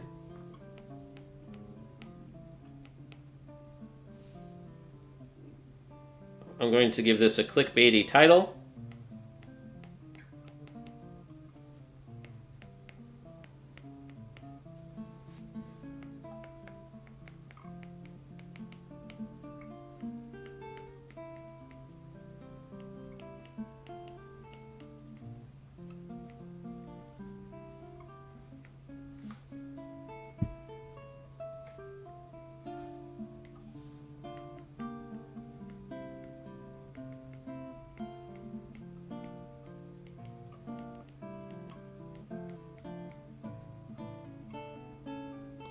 I'm going to give this even more of a clickbaity title. 2, 6, 25 to question mark. Who knows how long this is going to take us? It's going to take us a very long time is the answer to that. And again, let's do this flipping idea.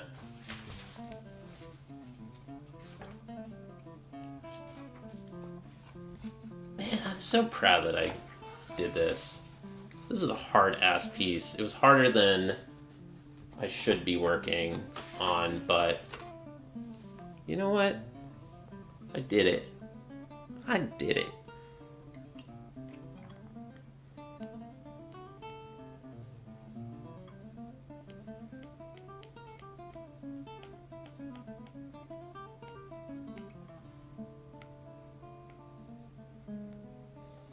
Chapter 1 is on vector spaces. We already got 1A, vector spaces Rn, Cn. We got 1B, definition of a vector space. And then next is going to be, what's my style here?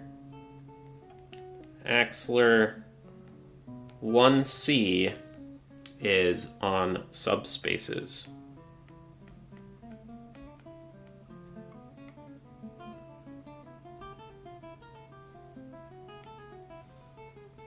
Okay. And then that's the last section there.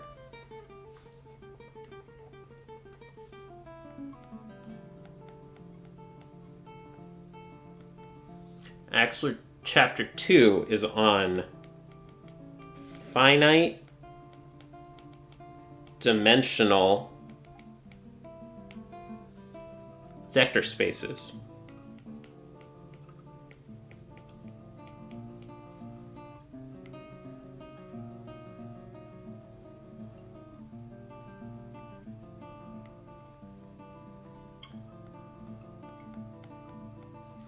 This exercise set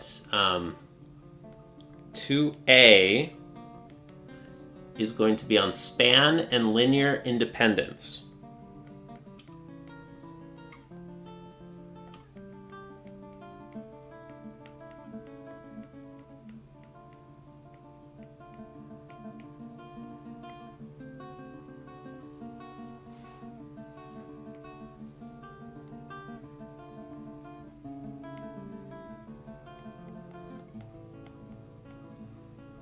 Axler 2B is going to be on bases.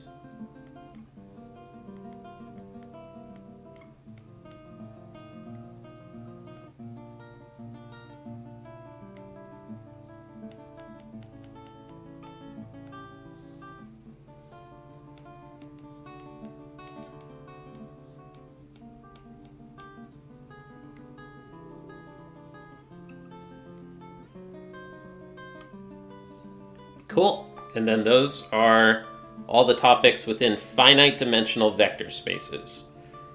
We're going to need more space. Yoink. You know what? No. Undo that. I need to work on this segment of the chaconne again, in particular because I'm working on my PI thumb index ring arpeggios again, because next I want to tackle Asturias by Albanese, which is going to be really fun. So next we've got Axler 3.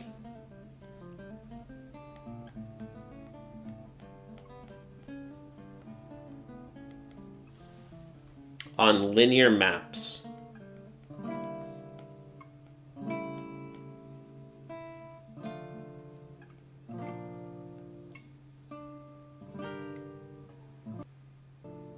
So annoying, those drops.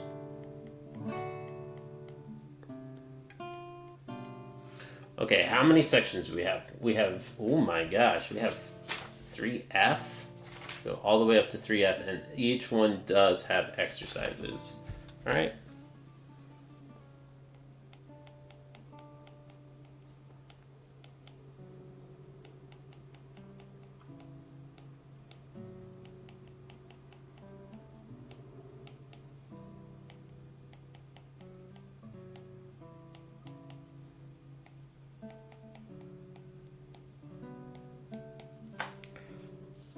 I'm going to leave that as a to-do. I don't really feel like writing all those right now. I want to get to eigenvalues and eigenvectors.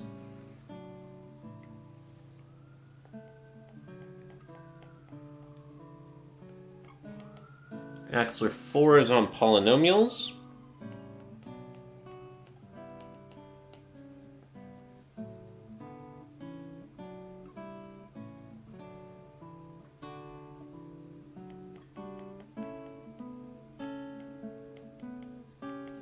The first section, well, there's only one, but just for consistency, I'm going to keep 4A, even though he doesn't call it that. I'm so tempted to change it just because. No, you know what? Yeah, he doesn't even give this a subtitle, so we're going to do it. Axler 4 on polynomials, chapter 4, is going to have some set of exercises. Next, chapter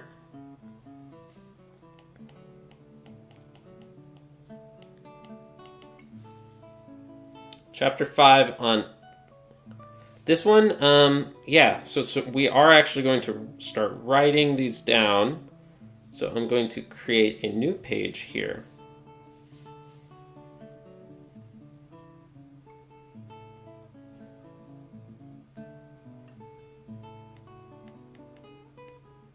Oh. Whoops. What the hell? Okay.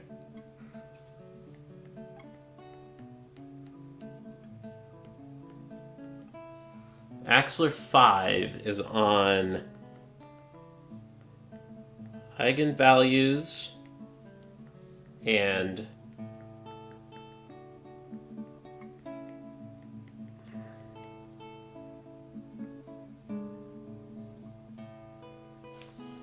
I kind of don't like this contrast of yellow and white underline. I don't know. What do you all think? It's like a little harsh to me. But let's just keep going. I don't want to get stuck on something trivial like that. Axler 5A. Now we are finally getting right at the key change too. Look at that, right at the key change at invariant subspaces. Whew.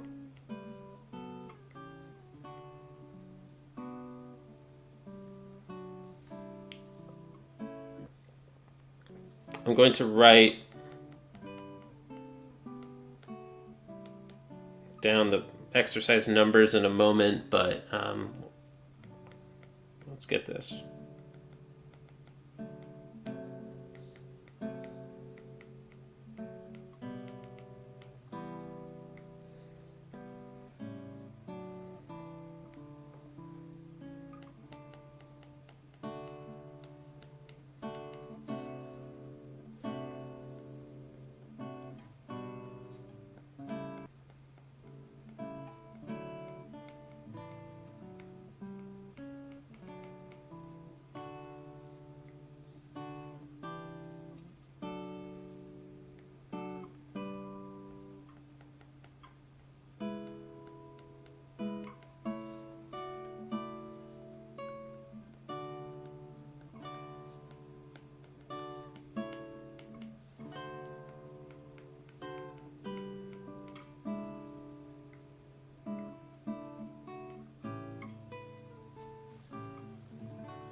For completeness, do I want to finish?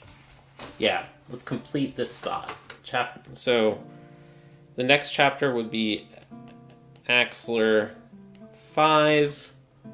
Oh, no, sorry. Axler chapter... Ooh, at another key change, too. Look at that. Axler 7. To the minor key. Upper, like... Don't know if we'll ever get to this. The gravity of it. We may never actually complete every exercise from Axler. We may not need to get to chapter 7 because we only care about eigenvalues and eigenvectors. The gravity, the sadness of that.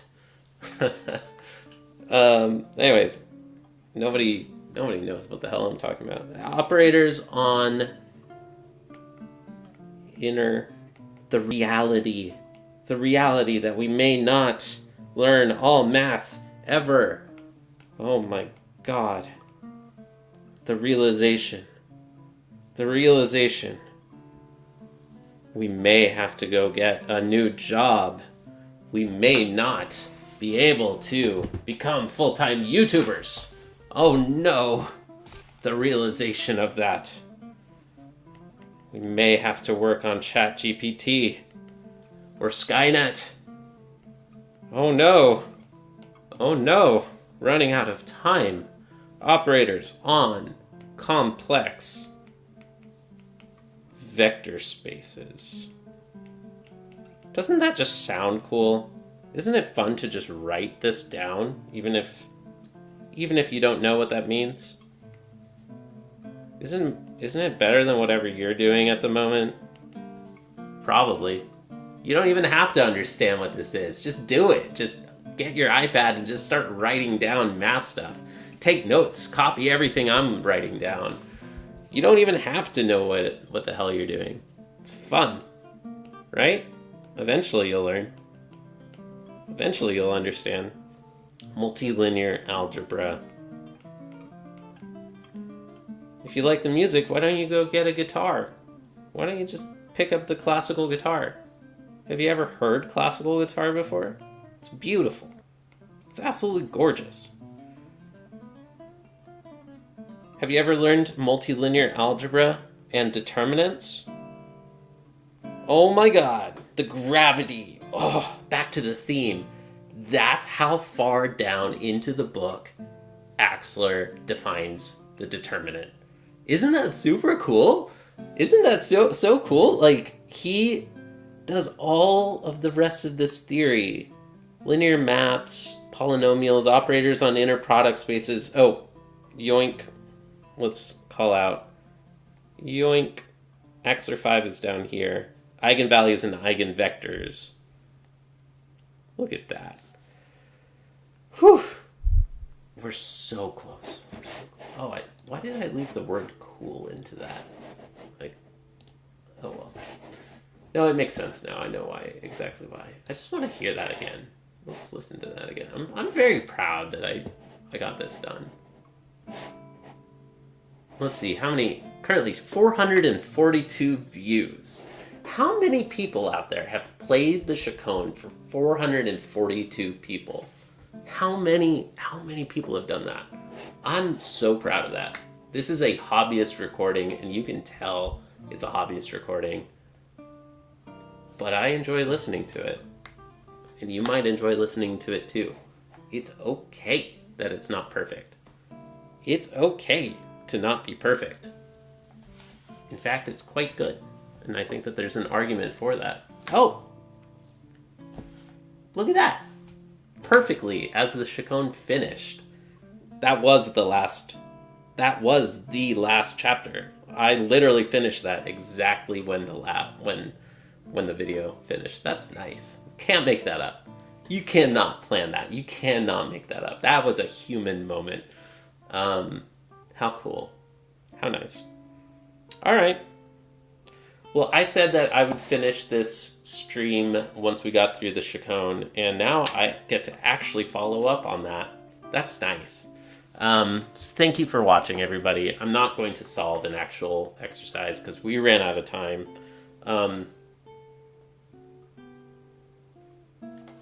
But, you know what? No. I said I wanted to do something from Axler. We just did do something from Axler. Let's do something from Shilov. This one is trivial. So where is it? Oh, here's some chapter 2 problems. Where are we? This one is trivial. Both of these are trivial. Let's do both of these. It's funny, like, the last 2 problems in this really hard problem set turned out to just be super, super trivial. I swear that Shilov is a troll. Like, I really think that he's just trolling you at this point. Like, after you've solved a bunch of really hard problems, the last 2 are just really, really easy. That's crazy. Construct 4 linearly independent columns of 4 numbers each. By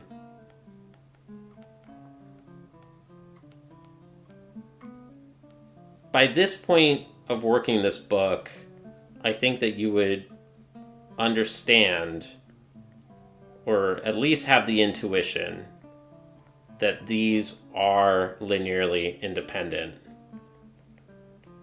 And you may or may not know that they're called a basis for R4, but I think that you can see that pretty easily. So then therefore, any multiple of these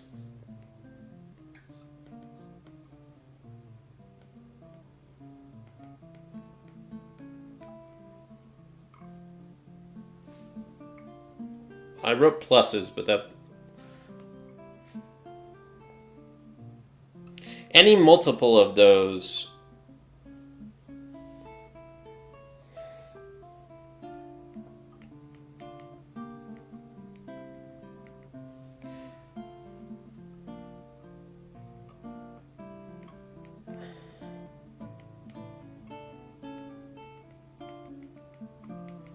I need to be careful about this, but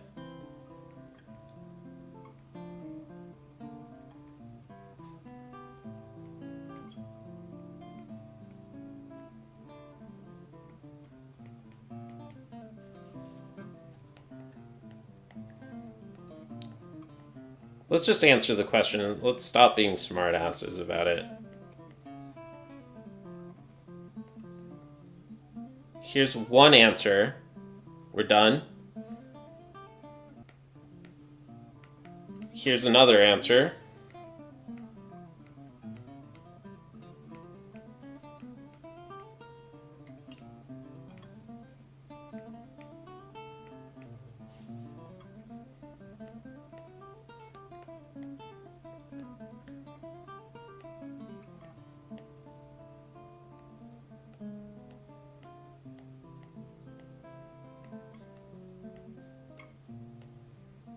There's a third answer. Like, how many answers do you want, Shilov? Like, I'm so mad at you for making me solve these super hard determinant problems earlier.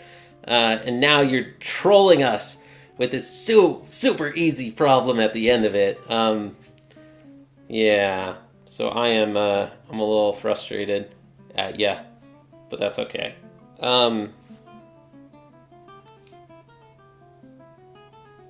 So those are linearly independent. But you can't... I don't know if this statement that I wrote down actually works. It needs to be more than distinct. But you can generate from one... You can generate a bunch of other examples. You can generate as many as you want. This one is E1, E1 plus E2... E3, E4. This one is A, E1, B, E2, C, E3, and D, E4. Those are linearly independent. Actually, I should clarify, as long as they're non-zero. Because if they are if A and B are both 0, then the first two columns are identical. So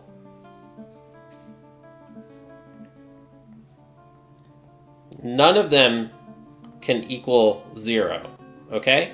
If you multiply A, B, C, D together, it's non-zero if and only if all of them are non-zero. So then there's like a little stipulation for those for the nerds out there who are going to try to correct me in the comments section. If you're a nerd and I made a mistake, please correct me. I'll call you a nerd and then I'll say thank you, because we want to get better at math here. We want to get good at math, and we want to say things precisely and with rigor. Oh, hey, thanks for the comment. Kaya Python. Nice to meet you. Is your last name your real last name, or is it the Python programming language? You could teach me Python. I would love to learn Python from you. Should I read Elementary Linear Algebra, Howard Anton for Learning Linear Algebra? I have no clue. That's a great question. Shout out to Kaya Python. Thank you. It's a great question. Should I read Elementary Linear Algebra by Anton to learn?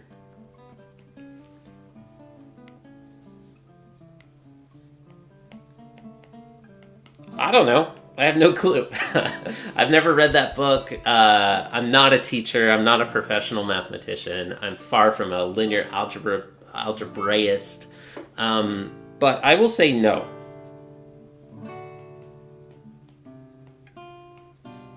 Okay? I see your question also, Abhinav. Shout out to Abhinav. I will answer your question too, okay? Just give me a moment. Thank you. Abhinav asks some stuff. I will respond. But first, Kaya, thank you. Your name is very similar to my cat's name. If you're still there, say hi. Because if you're not there, I'm not going to answer your question anymore. I don't want to waste my time if you're not even going to hear my answer. So let me know if you're still there. And in the meantime, I'm going to show everybody my name. My cat, whose name is Kaya, spelled differently. Kaya, Kaya, Kaya, Kaya, hey, Kaya, hey, Kaya,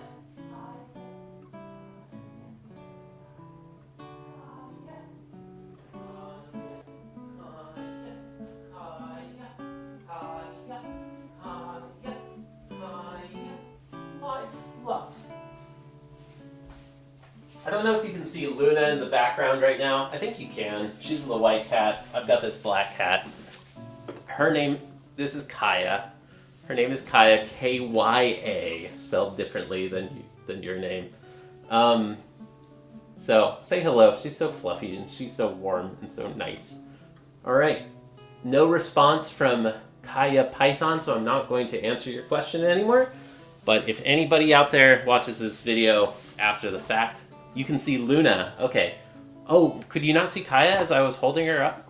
The black cat? No, I think you're just answering the...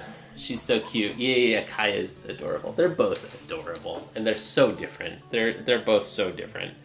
I'm going to say no to this question that other people might also have. Should I read this book? No. There's a few reasons. One, Strang is the most loved book. Period. If you look online and you see the discussion, everybody loves this book. Okay?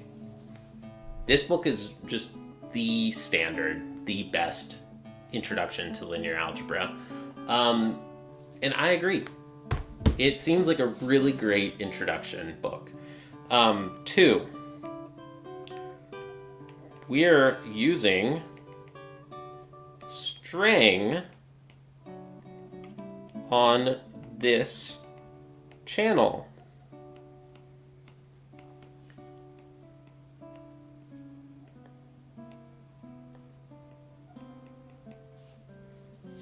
Okay, so if you want to join us in this study group and you want to solve the same problems that we're studying, get Strang. You know, we're going to work through Strang. We're going to solve every single problem from Strang together here on this channel. How do you not want to be part of that? That's going to be great. That's going to be so cool. You can solve every linear algebra problem with me. All right, look at this. Solving every linear algebra exercise. I mean it. We're going to solve every single freaking problem related to linear algebra here on this channel. Because we're going to solve one a day, and I think as long as you're under 50, you're probably going to live forever, because the tech bros in Silicon Valley are trying to work on immortality right now. We're trying to solve longevity, and if you're under 50, there's a good chance that you're going to live forever because of technology, because of tech bros, and probably because of linear algebra. Linear algebra is going to give us immortality, okay? So if you solve one problem every day for the rest of your life and you live forever, therefore you will solve every Strang problem, as long as you solve, for example, one Strang problem per month, which we will easily do. We will easily solve one Strang problem per month, and there's a finite number of problems from Strang, so we will solve every Strang problem.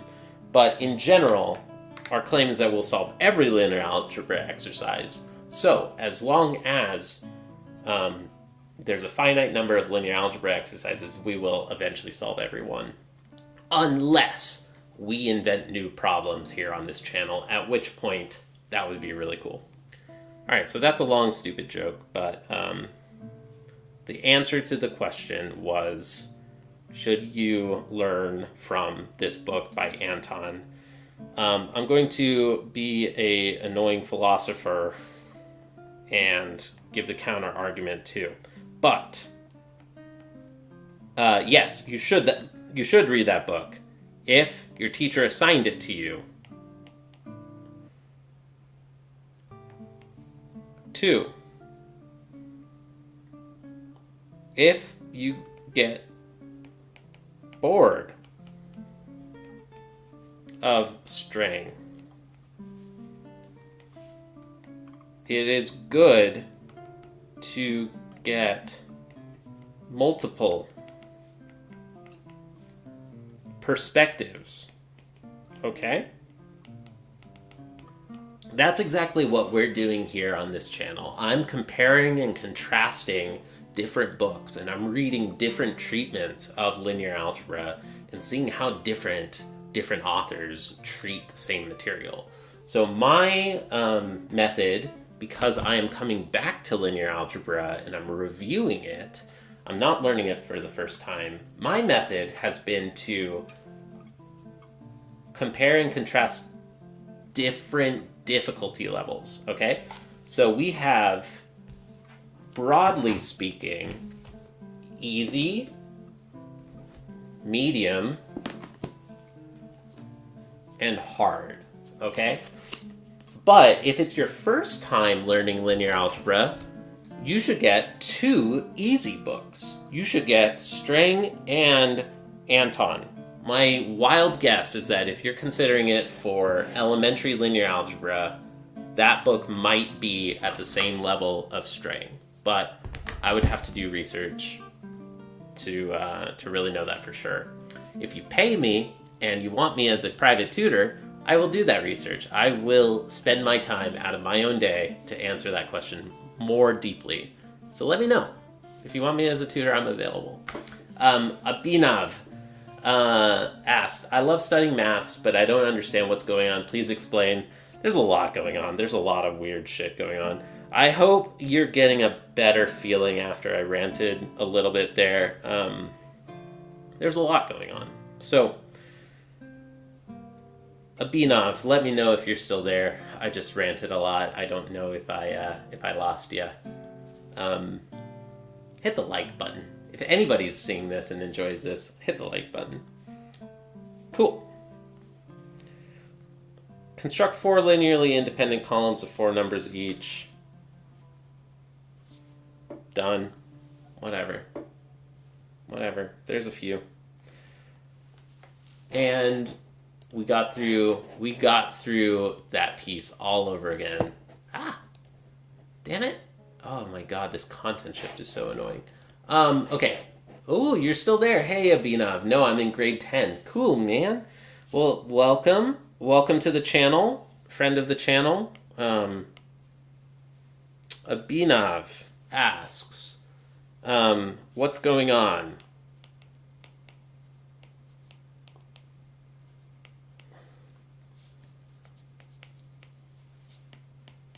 I'm in grade 10. Okay. That's like there's that meme, there's that old internet joke that said like I'm 5, what is this? Or something like, please explain, I'm 5, what is this? It's like from an old Quora answer or something, or like Yahoo Answers or something. I'm showing my age right now, or like, I'm a kid, what is this, or something, and they're responding to like something, I don't know, sexual or whatever, like something that a kid shouldn't be seeing. So I don't know what the minimum age limit is for hanging out on a live stream. I think that's fine. I think grade 10 is okay. Somebody correct me if I'm wrong. I know on Twitch you can't have people under 13 years old. So as long as you're over 13, I think you're allowed to hang out in the chat. Anyways, cool. So grade 10. All right, if you're in grade 10, what kind of math do you know? Do you know like solving equations? Like, I don't know, like, whatever. X equals 2. Do you know what I mean by x equals 2? You probably do, right? If I have the equation x plus 1 equals 0, can you solve that and say that x is negative 1, right? What if I have x plus 1 equals, or what if I had x plus y equals 1 and x plus 2y equals 2? Do you know how to solve a problem like this? It's okay, it's maths. Linear and quadratic and some cubic as well. Okay, linear. So what we are doing is 100% linear algebra.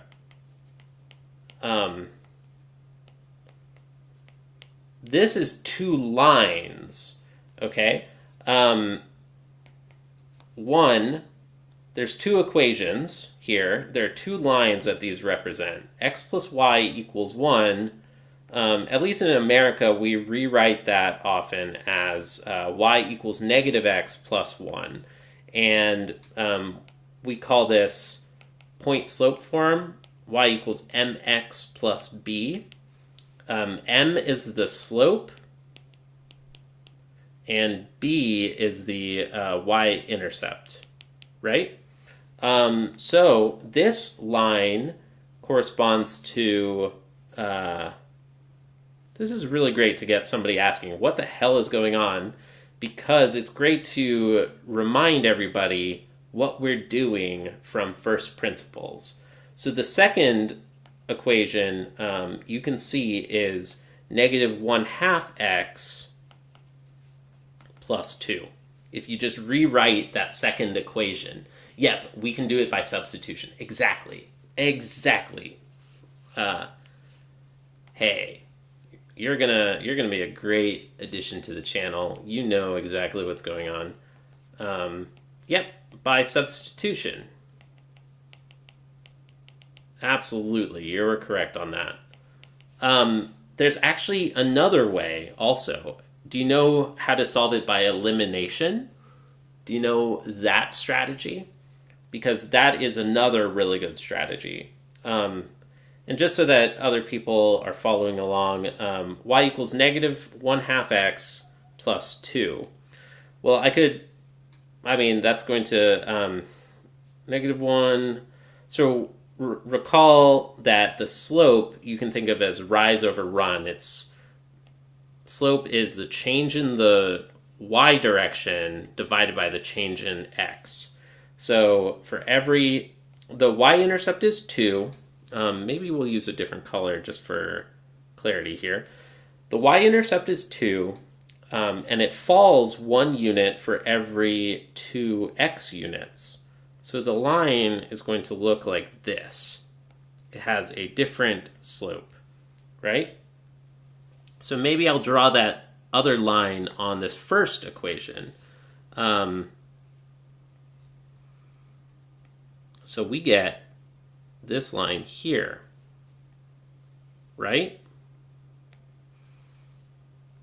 Okay, and then if we have those two lines, we have this point where they intersect. And what we're saying when we say solve a system of equations like this, we're finding the solution where those two lines, those two equations intersect. They may or they may not ever intersect, right? Because the line y equals, if I add this third line, y equals negative x, that is parallel to y equals negative x plus 1. These two do not have a solution. They're two parallel lines and they'll never intersect. So not every line will intersect with another. Also, you can have a line that is, or an equation that is the exact same equation as another. Like if we say 2y equals negative 2x, this equation, which maybe we rewrite these two so that it looks a little bit different. If this first equation is x plus y equals 0, right, adding x to both sides, and on this other equation we have 2x plus 2y equals 0, well, these are the same line. They both represent the exact same solutions. Green and purple here are the same. So they have infinitely many solutions. I'm going to start using brackets to show this. Infinite solutions, right? So none of this should be too confusing and too out there. But what's cool is that in linear algebra, we take this to the nth degree, and we can solve many systems of equations. So instead of always just doing two equations and solving them by hand, linear algebra will represent this matrix as the matrix 1, 1, 0, and 2, 2, 0. Okay? In linear algebra, you don't bother writing in the variable names. You only solve these grids of numbers instead. And you can subtract rows from one another. So if I subtract 2 copies of the first row from the second, then this is an indeterminate system of equations, and it has infinitely many solutions, all of the form x plus y equals 0. So like when x is 1, y is negative 1. When x is 2, y is negative 2. On and on forever. Any x value, you can find a corresponding y value. But this set of solutions is infinite. So I'm just repeating some obvious information, sort of. But this other one was more interesting because it does have a solution. So we can see 1, 1, 1 and 1, 2, 2. This, again, corresponds to exactly this system of equations. 1, 1, 1 and 1, 1, 2, 2. Okay? So I can do these, what we call row reductions, or really this is elimination. We're solving by adding equations, elimination. We can add and subtract equations from one another, and then you get another correct equation. So if I take, for example, maybe I keep the first equation the same, 1, 1, 1, and then I subtract the first equation from the second. So I'm going to take each column and subtract them. So let me write this in colors. I'm doing row 2 minus row 1 here. Then 1 minus 1 is 0, 2 minus 1 is 1, and 2 minus 1 is 1. Then we can subtract the second equation from the first. And, well, 1 minus 0 is still 1, 1 minus 1 is 0, and then 1 minus 1 is 0. So what I did was row 1 minus row 2. I replaced the first line with row 1 minus row 2. Now, I'm going to use this therefore symbol. X equals 0 and y equals 1. The solution 0, 1 is a solution. If I come back to the line that this represented, we didn't get quite what I expected. X plus y equals 1, x plus 2y. Something went wrong.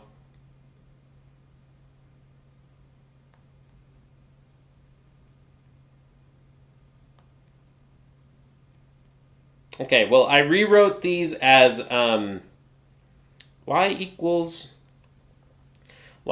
negative x plus 1. That yellow line is correct. Y equals negative 1/2 x. Whoops. Okay, so right here, here's my mistake. I was getting too fast. I was getting too fast and too furious. This should have been y equals negative 1/2 x plus 1. That should have been a plus 1.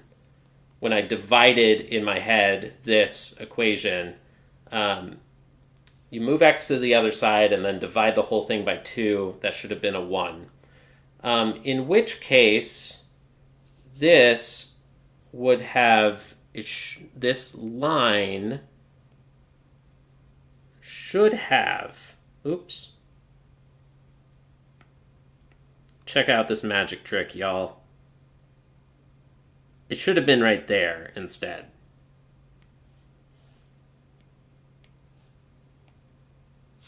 Okay? And then we get the solution that I expected, 0, 1, right there. Oops. So I'm just seeing visually that that solution matches exactly what we did through this matrix operation.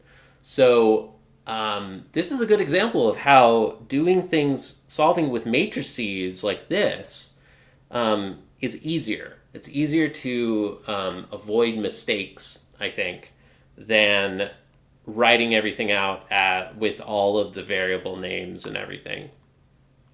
So 0, 1. Now, that is one example where we're solving a 2 by 2, but solving a 2 by 2 is not that much, we're not saving that much work.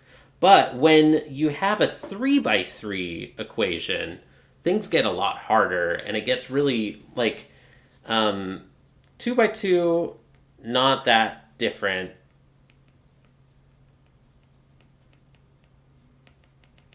But imagine that you were writing out the variable names and trying to add and subtract equations for a 200 by 200 system.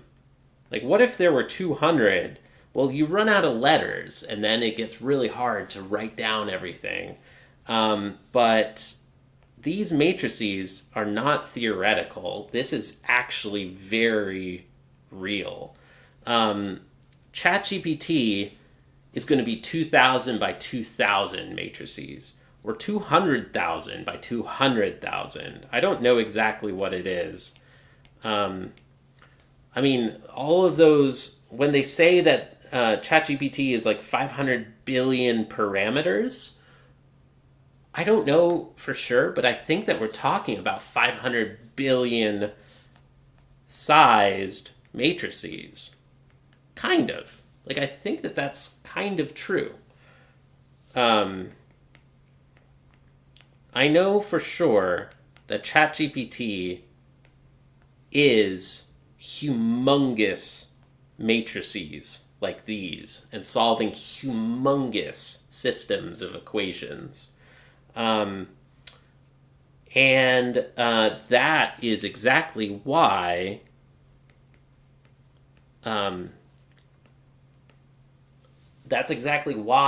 you need to buy NVIDIA GPUs if you want to build something like ChatGPT, because these are very efficient at solving matrix problems. GPUs are literally built in order to solve humongous matrices like these. Yeah. I think that that's the very beginning and motivation for understanding some of the stuff that we're doing. How was that explanation? How do you feel about it? I think that is the very beginning of linear algebra, but yeah, the shortest answer, we are studying linear algebra, and it is a beautiful field of math. It sounds easy because it's about lines, but it actually gets very abstract. And we're going to talk about a much more abstract idea of lines and much more abstract ideas of vectors. And like, especially in this book is super theoretical. This one is super hands-on, introduction and practical. And this one is very, very hard and theoretical, but also calculational. So, yeah, you're pumped up to start for linear algebra. Hell yeah, dude. Keep tuning in. I'm roughly online at about this time every day. I hope to see you again. It's nice to have people hanging out while I practice math. All right, so we solved this problem. Shilov said, construct 4 linearly independent columns of 4 numbers each. And I've done that. So another way to answer your question of what's going on, I am solving every single linear algebra exercise, slowly but surely. And I already forgot, well, it's one of these, and I've already crossed it off. Yeah, I think that was number 13, And now number 14, I'm just going to show you all. I've solved it before, but Shilov 14, where did I put it? Oh, yeah, here it is. Okay.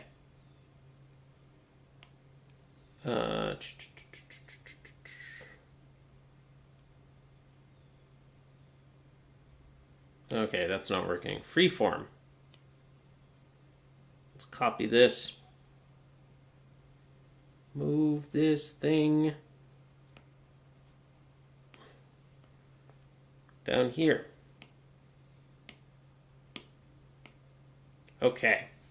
Basically, the solution to this, or the proof, is going to be rows linearly dependent is true if and only if the columns of A transpose are linearly dependent. Which is true if and only if the determinant of the transpose equals 0. And, well, we know that the determinant of the transpose of a matrix equals the determinant of the matrix. Therefore,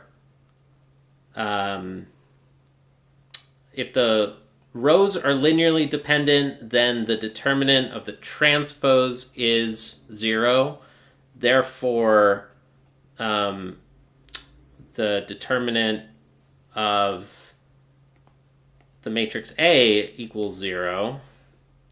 Therefore, the columns of A are linearly dependent.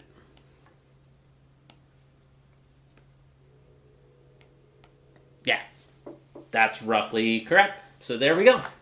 I'm going to go ahead and call that done. Basically, in other words, determinant of A equals the determinant of A transpose. That's like the short answer to this question. And there's a slightly sloppy, longer answer, and then as an exercise for yourself, write out all that with English sentences. Cool. Dope. My sister studies at Yellow Book. No way, really? Your sister's studying this Axler book? It's really great. It's my bedtime, so I should leave, but always remember that you made a change. Hey, man, thank you. That means so much. I'm going to pin that message. Nope, Safari's not working. All right, well, thank you. I'm really happy to hear that. That made my day. Thank you. All right, well, cheers, dude. Thank you, everybody, for watching. This was a ton of fun for me. This ended up being so much longer than I planned, but that's okay.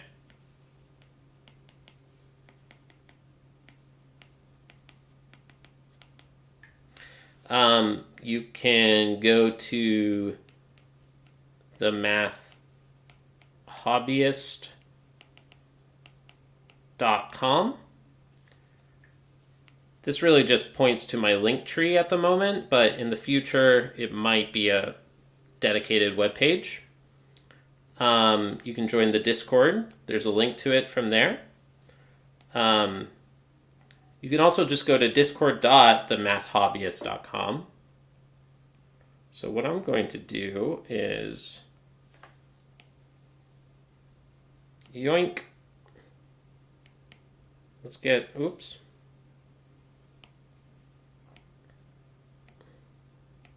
Let's get a few of these. Ah, dang it, that didn't work quite the way I wanted it to. Discord, themathhobbyist.com. You can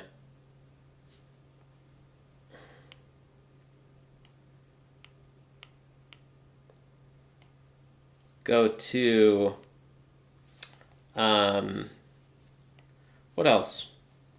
I don't know. You can get to the whole playlist on all of my linear algebra videos. If you go to linear.themathhobbyist.com, you can... I keep doing that. Keep grabbing that Y accidentally. What else? What else am I going to call out here? I really liked this video on the number 2025, about the year. This is a really cool proof by induction. And it's number theory. If you liked all of this, you might like my number theory playlist, or you might like my calculus playlist. I do have a set of videos about calculus. And then finally, if you want to buy me a coffee because you really enjoyed this, you can go to coffee.themathhobbyist.com.